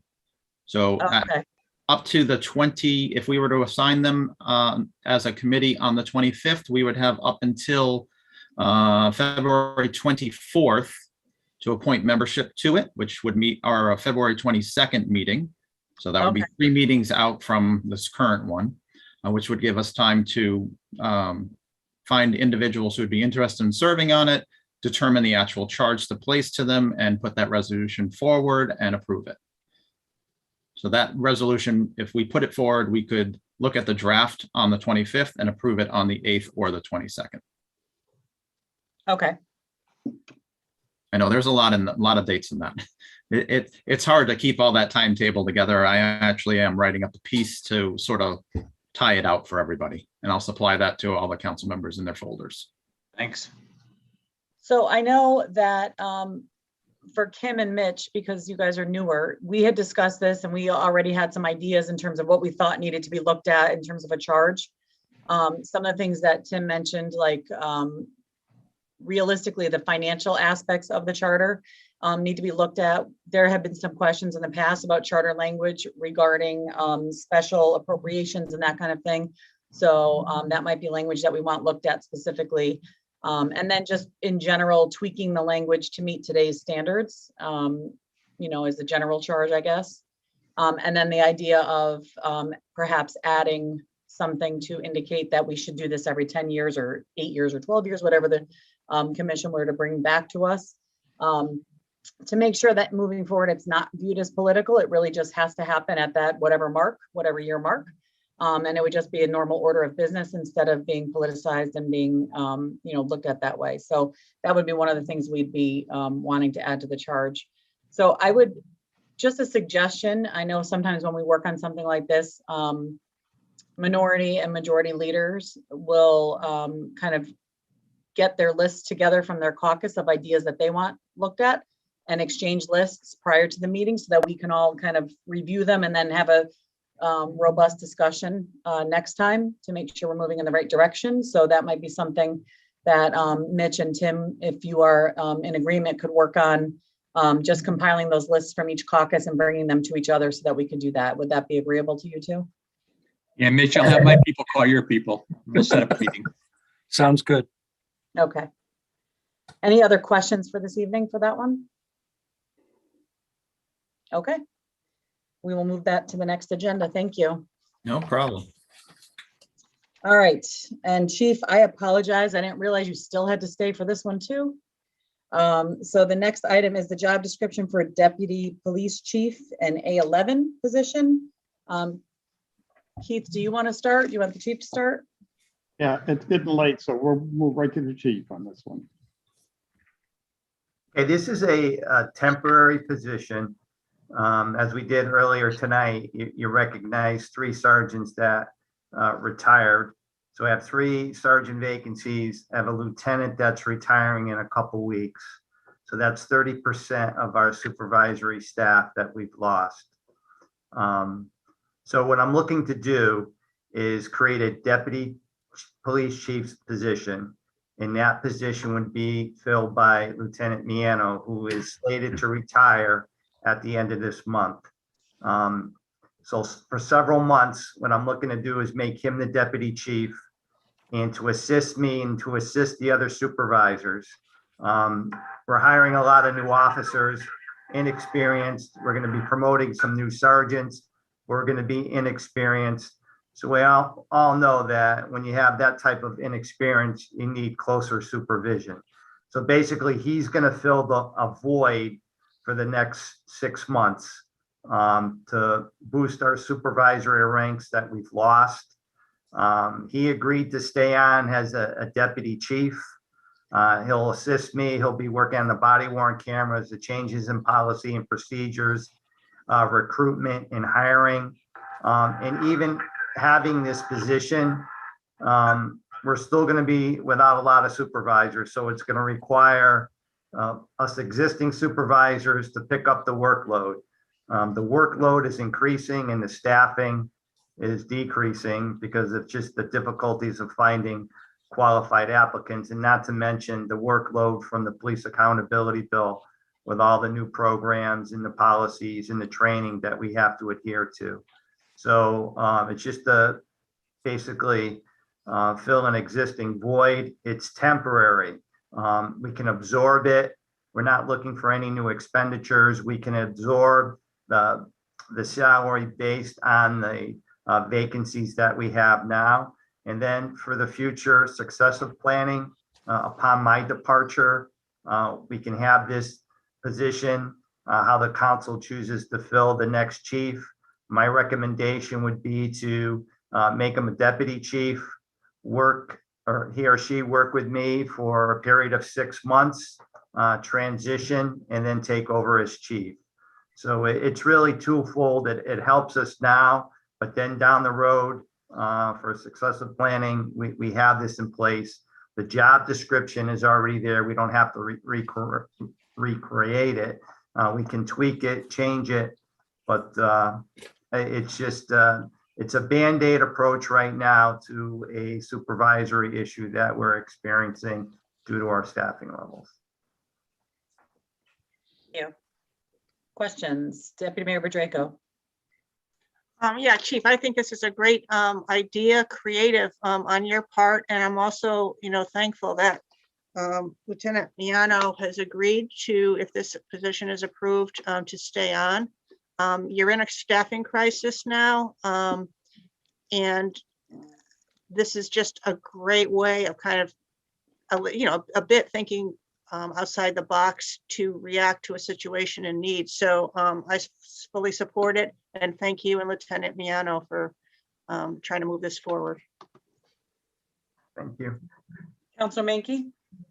I agree. This is a creative approach, and I appreciate your bringing it forward to us. I would just add, I guess, that I think a force the size of ours should have a permanent deputy chief, just to help you or the chief and the other supervisors just manage things. Policing, I imagine, has gotten much more difficult in the last couple of years, and there's many more things that are involved. And I think you should consider having this as a permanent position, not just a stopgap, because I think whoever fills it could certainly help out in taking some of the stuff that's on your plate of trying to manage the department our size. And it'd be good to have someone that should you go on vacation, you can easily go on vacation, and not have to worry about who's going to be in charge. There'd be someone automatically in charge. So I appreciate your efforts and thank you for bringing it forward.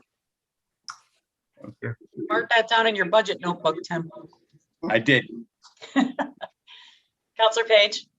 I just agree with the previous counselors who spoke, and I want to thank Chief Clark again for your fantastic work, and we want to support you as much as possible. You guys are strained beyond anything I can imagine, and thank you very much. I fully support this. Thank you. Any other council comment or question? All right, Chief, sounds like you've got some preliminary support. We'll bring this forward to the next agenda for a vote, okay? Great, thank you. Thank you. Next item this evening is the update to the classification plan. Mr. Chapman?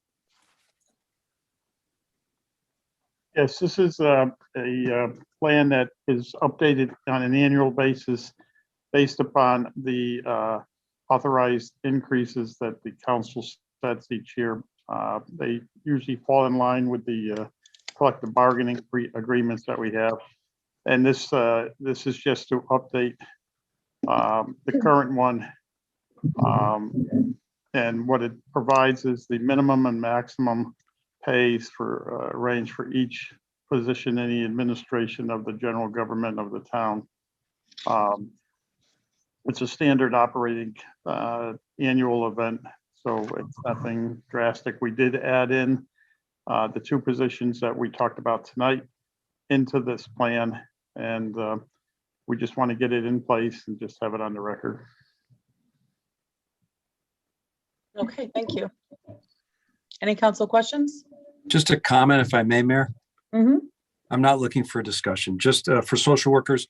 At another time, maybe I can learn whether or not those social workers are master's level and or licensed. And if they are licensed, if they can bill for services, generate revenue for the town to cover some of their own salaries and therefore be able to get paid a little bit more. I don't expect to get into that now, but just a comment. Thank you. Thank you. Anything else? All right, we're moving on to the MIRA status report. Mr. Chapman? Yeah, as you all have been informed, the burn plant down in Hartford, which is where all of our trash goes to, will be shutting down. It's been in operation for a number of years, and it's just become outdated and antiquated. And the plan is actually to start transferring all of the waste from the central Connecticut area out of the state or to other burn plants within the state. So we're faced with a situation where MIRA has provided some preliminary projections on what it will cost in the future for us to continue to have MIRA haul and take care of our trash needs. However, what we found is that there is alternatives to Mara that we are currently looking at that we'd like to consider rather than staying with Mara. Many towns, Hartford, East Hartford, Manchester, I believe Glastonbury, and I believe West Hartford are either out already or will be shortly. They're moving away from Mara. We're suggesting that we look at a regional with Newington, Weathersfield, and Rocky Hill, and go out to our RFP and see what the alternatives to Mara would be. And then based upon the results of that RFP, make a decision on whether we stay with Mara or go with another company. It's a difficult situation, and it's not going to get any better. It's going to get more expensive because eventually most all of the trash is going to have to go outside the state to the Midwest, probably somewhere or further.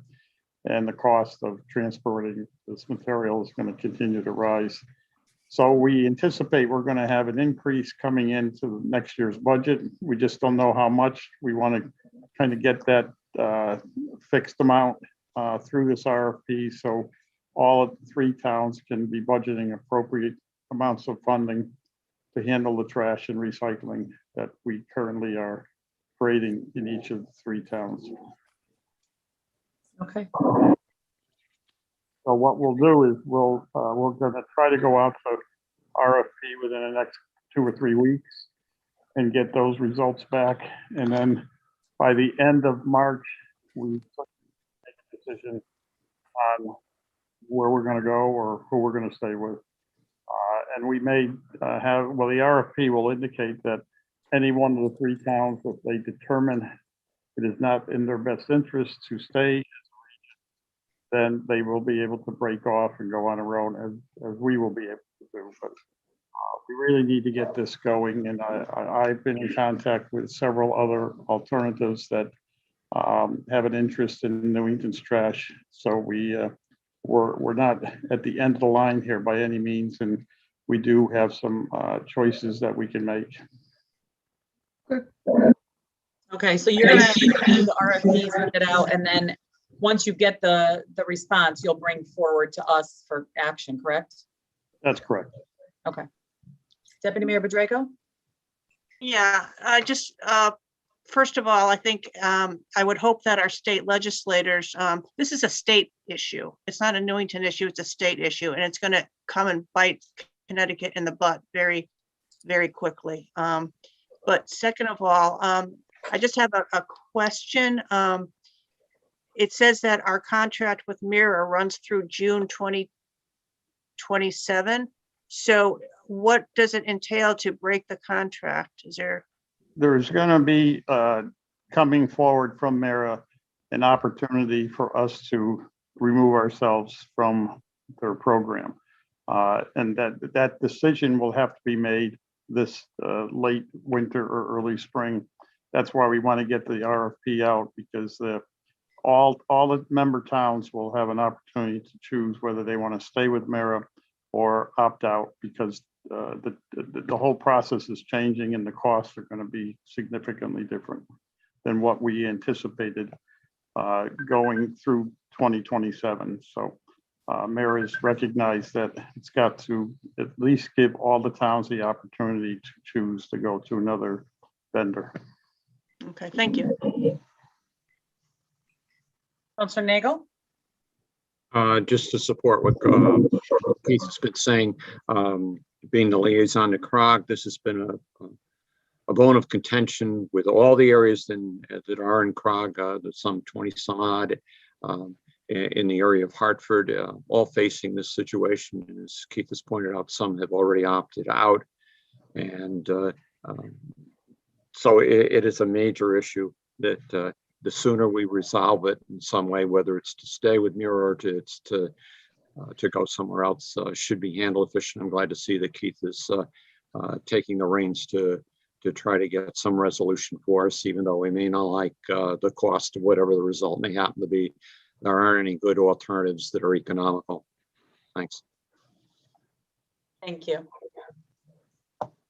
All right, I don't see any other hands, so we'll continue on. We've already handled the resignations and appointments, so we already handled refunds, minutes of previous meetings, December 14th, 2021, regular meeting minutes. It is after the hour of 10:30 because we did not move to include those in the voting earlier. We would have to move that to our next agenda for consideration. So we will continue on. The next item, item 12, is written and oral communications from the town manager. Mr. Chapman? Yes, I just want to mention that we're fortunate that, if you recall, we brought on under a consulting basis our grant writers. Yes. And I'm happy to report that the progress that has been made with them working with our departments is pretty substantial. The Sonic group is what they're called. And what we have, and there's a summary of the awards of recent, we're getting a $10,000 grant that will really look at the Newington Junction area for historical planning. There's an identification that the Newington Junction area is a historical area that needs to have some organization to it, we'll say. And we really are looking for this grant to provide an opportunity to really get an understanding of what in that area is considered historical and how we want to deal with it going forward. So that's a $10,000 grant that will benefit the Newington Junction area as well as the entire town. The Kellogg-Getty House, as we reported, the roof on the Kellogg-Getty House is not that old. I think it's about 8 years old. However, it has failed due to some insulation that was sprayed in to the attic area, which didn't allow for the wood shingles to breathe properly. So we're replacing that entire roof, and we just are getting a $123,000 grant from the State Historical Preservation people. So that's another one that the Sonic people work with to get that grant for us. And then the fire department's going to get what's called a firehouse sub award, which will include replacing a number of major tools that they use when they go out to rescue missions, fires, and automobile accidents and so forth. And that's worth about $47,000. So in a very short time, I think we agreed to pay them $28,000 annually. They have more than brought in the cost of having them on board. And this is not all of what they've accomplished, but more recent accomplishments. So we're pleased to have these grants available, and we're moving forward. Getting things done like the roof at Kellogg-Getty, it really needs to get done soon. So I just wanted to bring the council up to date that it was not a bad move at all, bringing in the grant writers. And they're local, which is really good. And they've done a great job, and they've been helping our departments through a lot of challenges. And if we didn't have them, we probably would not be getting these grants. Good. Thank you. Definitely the best bang for a buck. They have paid for their services many times over. Many times over. Good. All right, next item is council liaison committee reports. Councilor Nagel. Just a moment, Mayor. Oh, I'm sorry, yes? Mr. Chapman, didn't you have something else you wanted to do this evening? What is it, James? It's late. The video clips? Oh, if yes, I would. We'd like to show you about 10 minutes of promotional video that we have obtained at no cost to the town. It's very interesting on how this was done, but I'd like you to take 10 minutes of your time, and we'd like to show you these. I think there's 8 different videos. They're only about a minute or 90 seconds long, but I think the public should see this, and it's going to be on our webpage and so forth. But could you run those, James? Certainly can.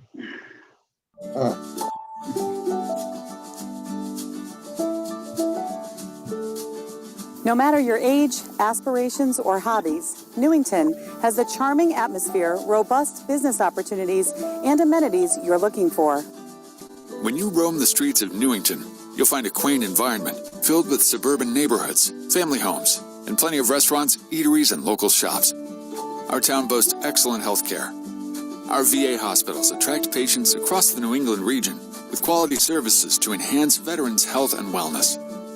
Newington has an active Chamber of Commerce committed to helping local businesses make connections, take advantage of opportunities, and thrive. Our excellent schools educate children from pre-kindergarten to high school. We also have options for higher education. We aim to set children up for success. In fact, American marathoner Bill Rogers graduated from Newington High School, where he ran. We also have several beautiful and spacious parks in town where children and adults can enjoy an active lifestyle. Whether you're a young professional, family, entrepreneur, or retiree, we hope you'll take advantage of all Newington has to offer.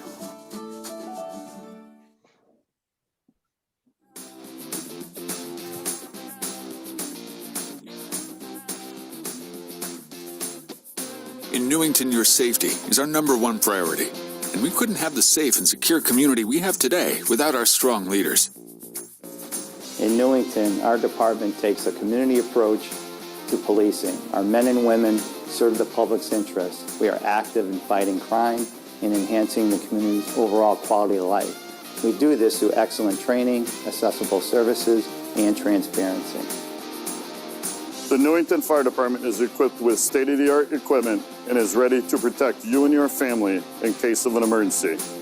Our highly trained department consists of more than 100 volunteer firefighters with men and women from 4 different companies boosting our response effort. When our residents have an emergency, the centrally located Newington EMS team is the first to respond. When you need us, we will be there. Our neighbors have the peace of mind that help is always on the way. Newington's Community Emergency Response Team is also ready to assist during big emergencies and events within the community. As we saw during the COVID-19 pandemic, CERT was on hand to provide Newington and surrounding towns with COVID relief services.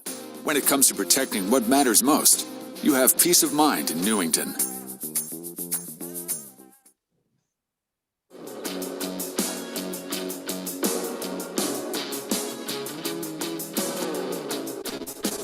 We take care of business in Newington. Our town is always looking for growth opportunities to benefit businesses and residents alike. Newington is filled with the hustle and bustle of strong economic growth.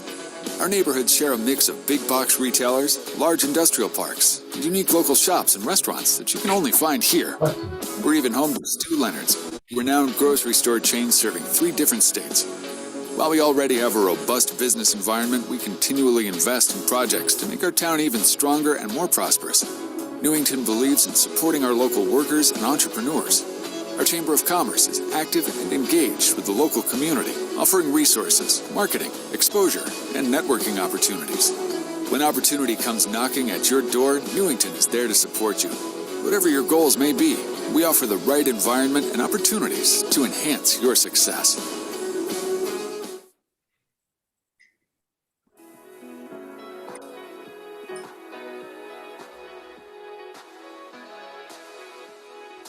Life is good in Newington.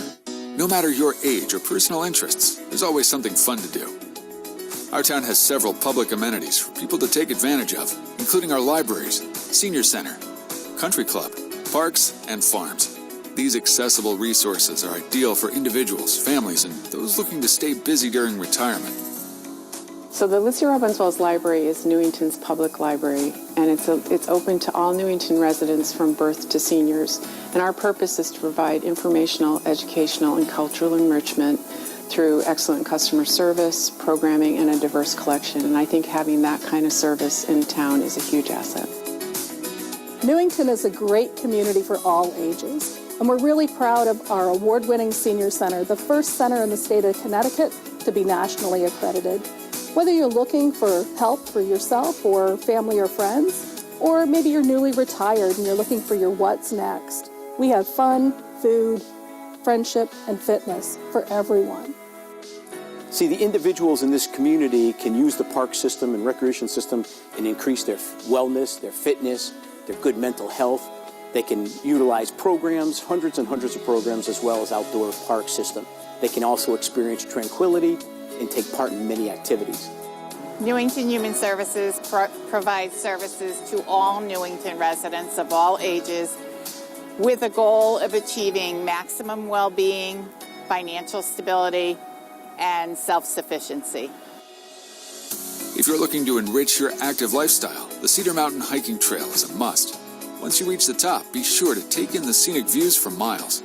Our Parks and Recreation Department is always busy organizing events for the community, from holiday parades to concert series. And our week-long Life Be In It extravaganza. There are excellent events throughout the year geared toward all ages and walks of life. Our downtown area is booming with business and various local restaurants. Whether you're a patient looking for a family-friendly diner or a foodie looking for unique dishes, we have a dining experience to please any palate. Newington has all the vibrancy and opportunity of a big city with the ease and spirit of a small town. Come see for yourself.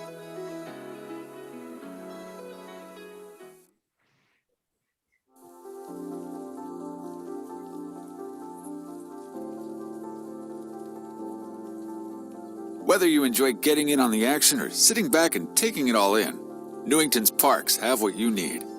Our various parks have open fields with plenty of space to walk, run, bike, and play. Grab some friends and have fun playing baseball, football, or soccer. We even have a state-of-the-art skate park where beginners can practice and experienced skaters can show off their moves. Our beautiful walking trails are ideal for those who want to take in the sweet sounds of nature while getting in some daily exercise. We pride ourselves in park maintenance. All of our parks, fields, streets, and town properties are kept clean and beautiful, so you can enjoy all we have to offer today and for years to come. Do our best to keep the road safe, mitigate the potholes, and in the winter months we try and keep the roads safe by keeping them clear for the motorists and for the residents in town. The residents of this community will get the benefit of attracting people from all over the country to come to special events and programs here at Newington Parks and Recreation. It encourages people to get apartments, buy houses, and even just want to work here in Newington. So we try to make, the Parks and Recreation Department tries to make Newington a better place to live, work, and play. And that's why it goes with our slogan, Newington Parks and Recreation, we're building a strong community. Come get in on the action yourself when you visit Newington. About to speak, so.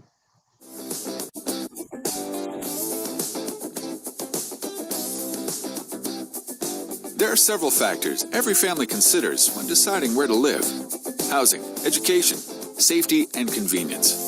Fortunately, Newington offers affordable housing and excellent educational opportunities. Our housing market features an eclectic mix of multi- and single-family homes, large apartment complexes, condos, and ranches.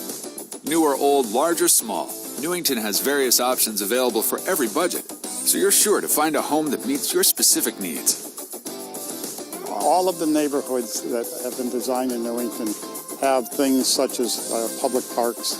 Several pools are in town. Close by, you can walk to most of the parks in your area wherever you live, and they're easily accessed and easily identified and well maintained. Newington schools focus on setting our future leaders up for success. Our public schools feature a rigorous curriculum, small classroom sizes, compassionate teachers, and 21st century technology to help students reach their full potential academically, socially, and emotionally. We also have access to several higher education options in and around the area. Enjoy success, comfort, and a great place to live in Newington. They care about Central.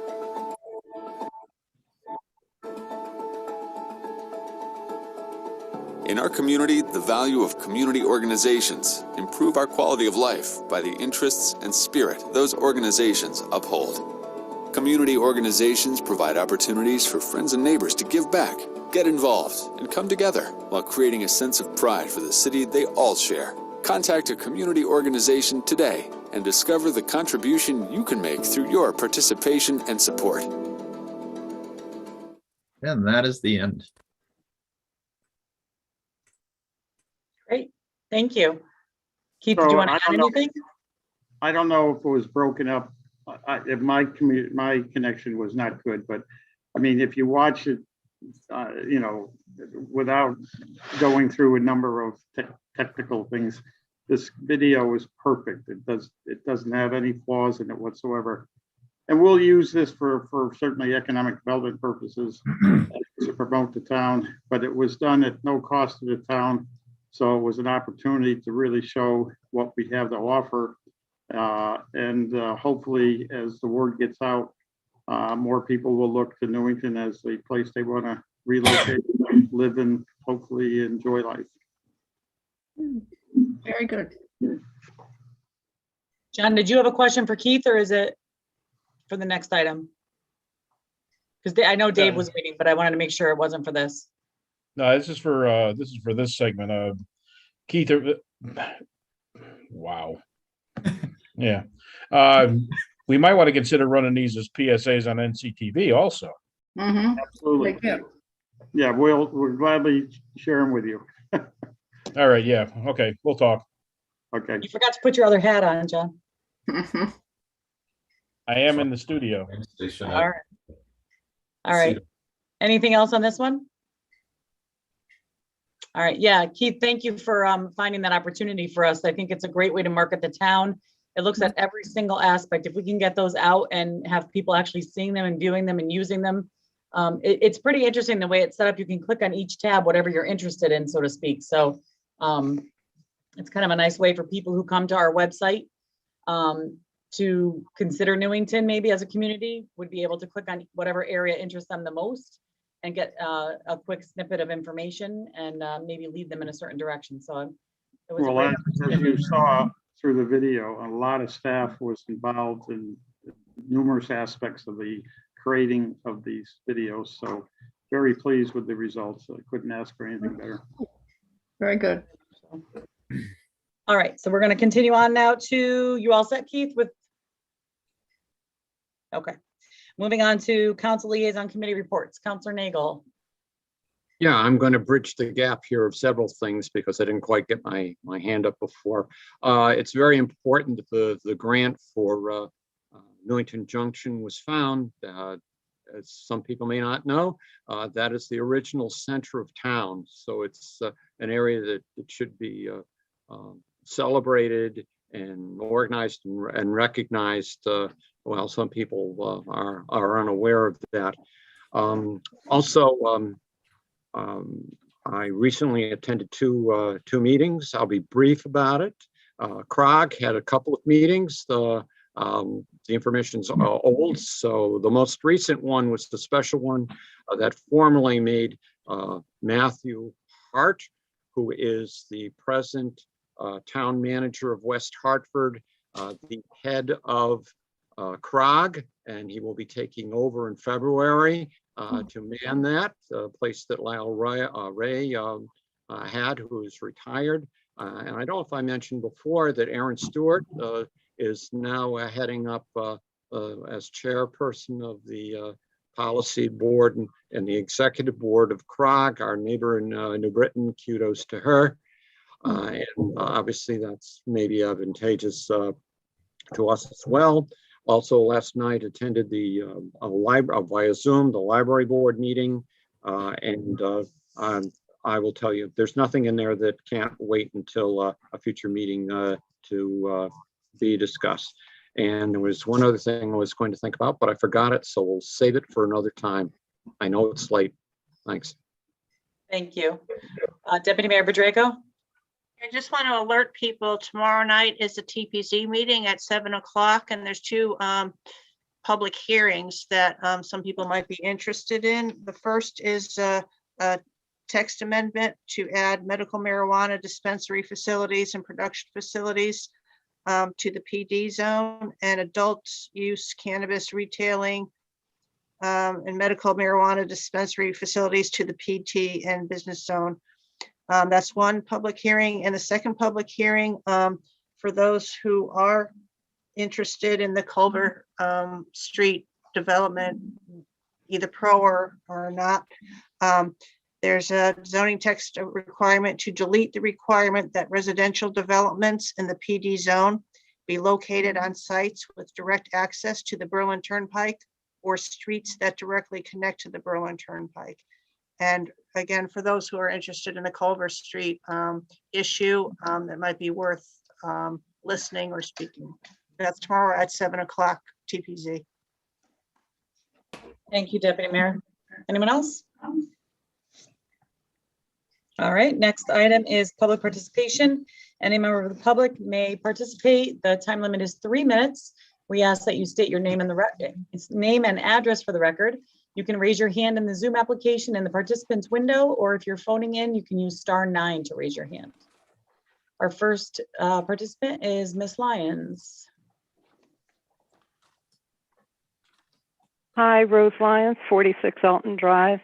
I was very pleased to hear the town manager's report about the grants that had been applied for and received.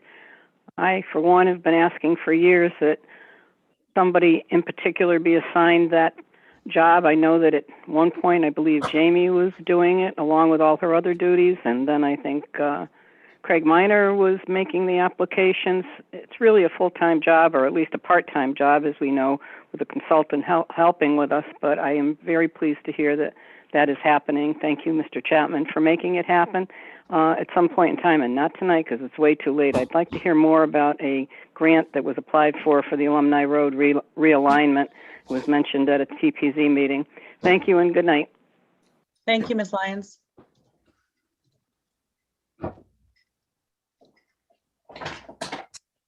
All right, I don't see any other members of the public with their hand raised, so we will, hold on. All right, Ms. Schiller. Okay, couple of things.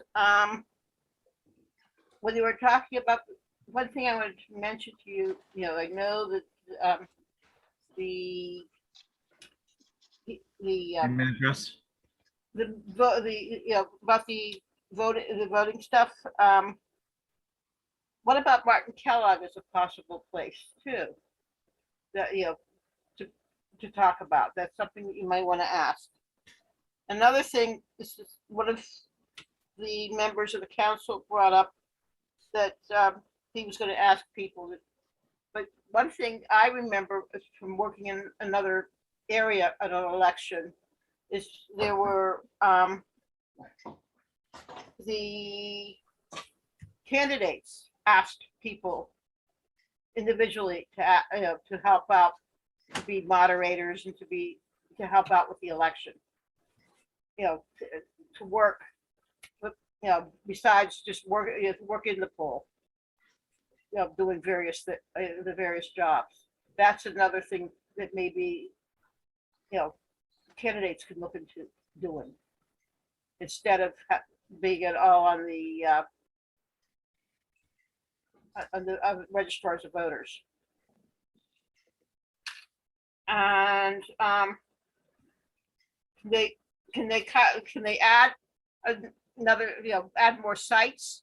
That's a question that I would have. Instead of leaving it at 3, cut it back to, instead of having 8, cut it back to maybe 5 or 6. That may work better than 3 and may end a lot of the congestion. That definitely would happening. If you look at the school parking lots, they're small, and you may have to drive around a few times to get to some of those parking lots before you can go in to vote. And that's it.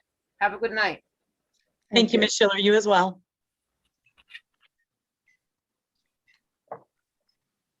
All right, there's no other hands up, so we will continue on to remarks by counselors. Just quickly to address Ms. Schiller, I know I can only speak for the Republican caucus, but last election we did, each of us reached out to friends, family, and anyone that would listen at the request of the registrars for help to get staff. So we did do quite a concerted effort to try and get volunteers and people to come forward to help out with that. And we did bring it back to our Republican Town Committee to do that as well. So our members were asked to get that message out. So yeah, good idea. And we have been working on that, and certainly something we would continue. Counselor Menke? Just quickly, I don't want to belabor the meeting any longer, but I just participated in both the Thanksgiving food distribution and the holiday distribution for gifts. And I wonder if we wouldn't have our human services director come on and just explain all that goes into that, because those two items are major accomplishments. They're what makes Newington special, because they take care of our more disadvantaged members in the community. And it might be good to have the community get an update on what's involved and what the scope of those two activities are. It's a great idea. Anyone else? All right, then I will entertain a motion to adjourn. So moved. Moved by Counselor Second. Menke, seconded by Counselor Page. Any discussion? Hearing none. All those in favor say aye. Aye. Any opposed? We stand adjourned at 11:10 p.m. Thank you, everyone. Good night. You have to go outside. Be careful. It's 8 degrees. Yeah, it's gonna be a little chilly out there. Let's go hiking, John. Yeah. Start without me, Mitch. I'll catch up. See ya. Night, everyone. Good night. Bye.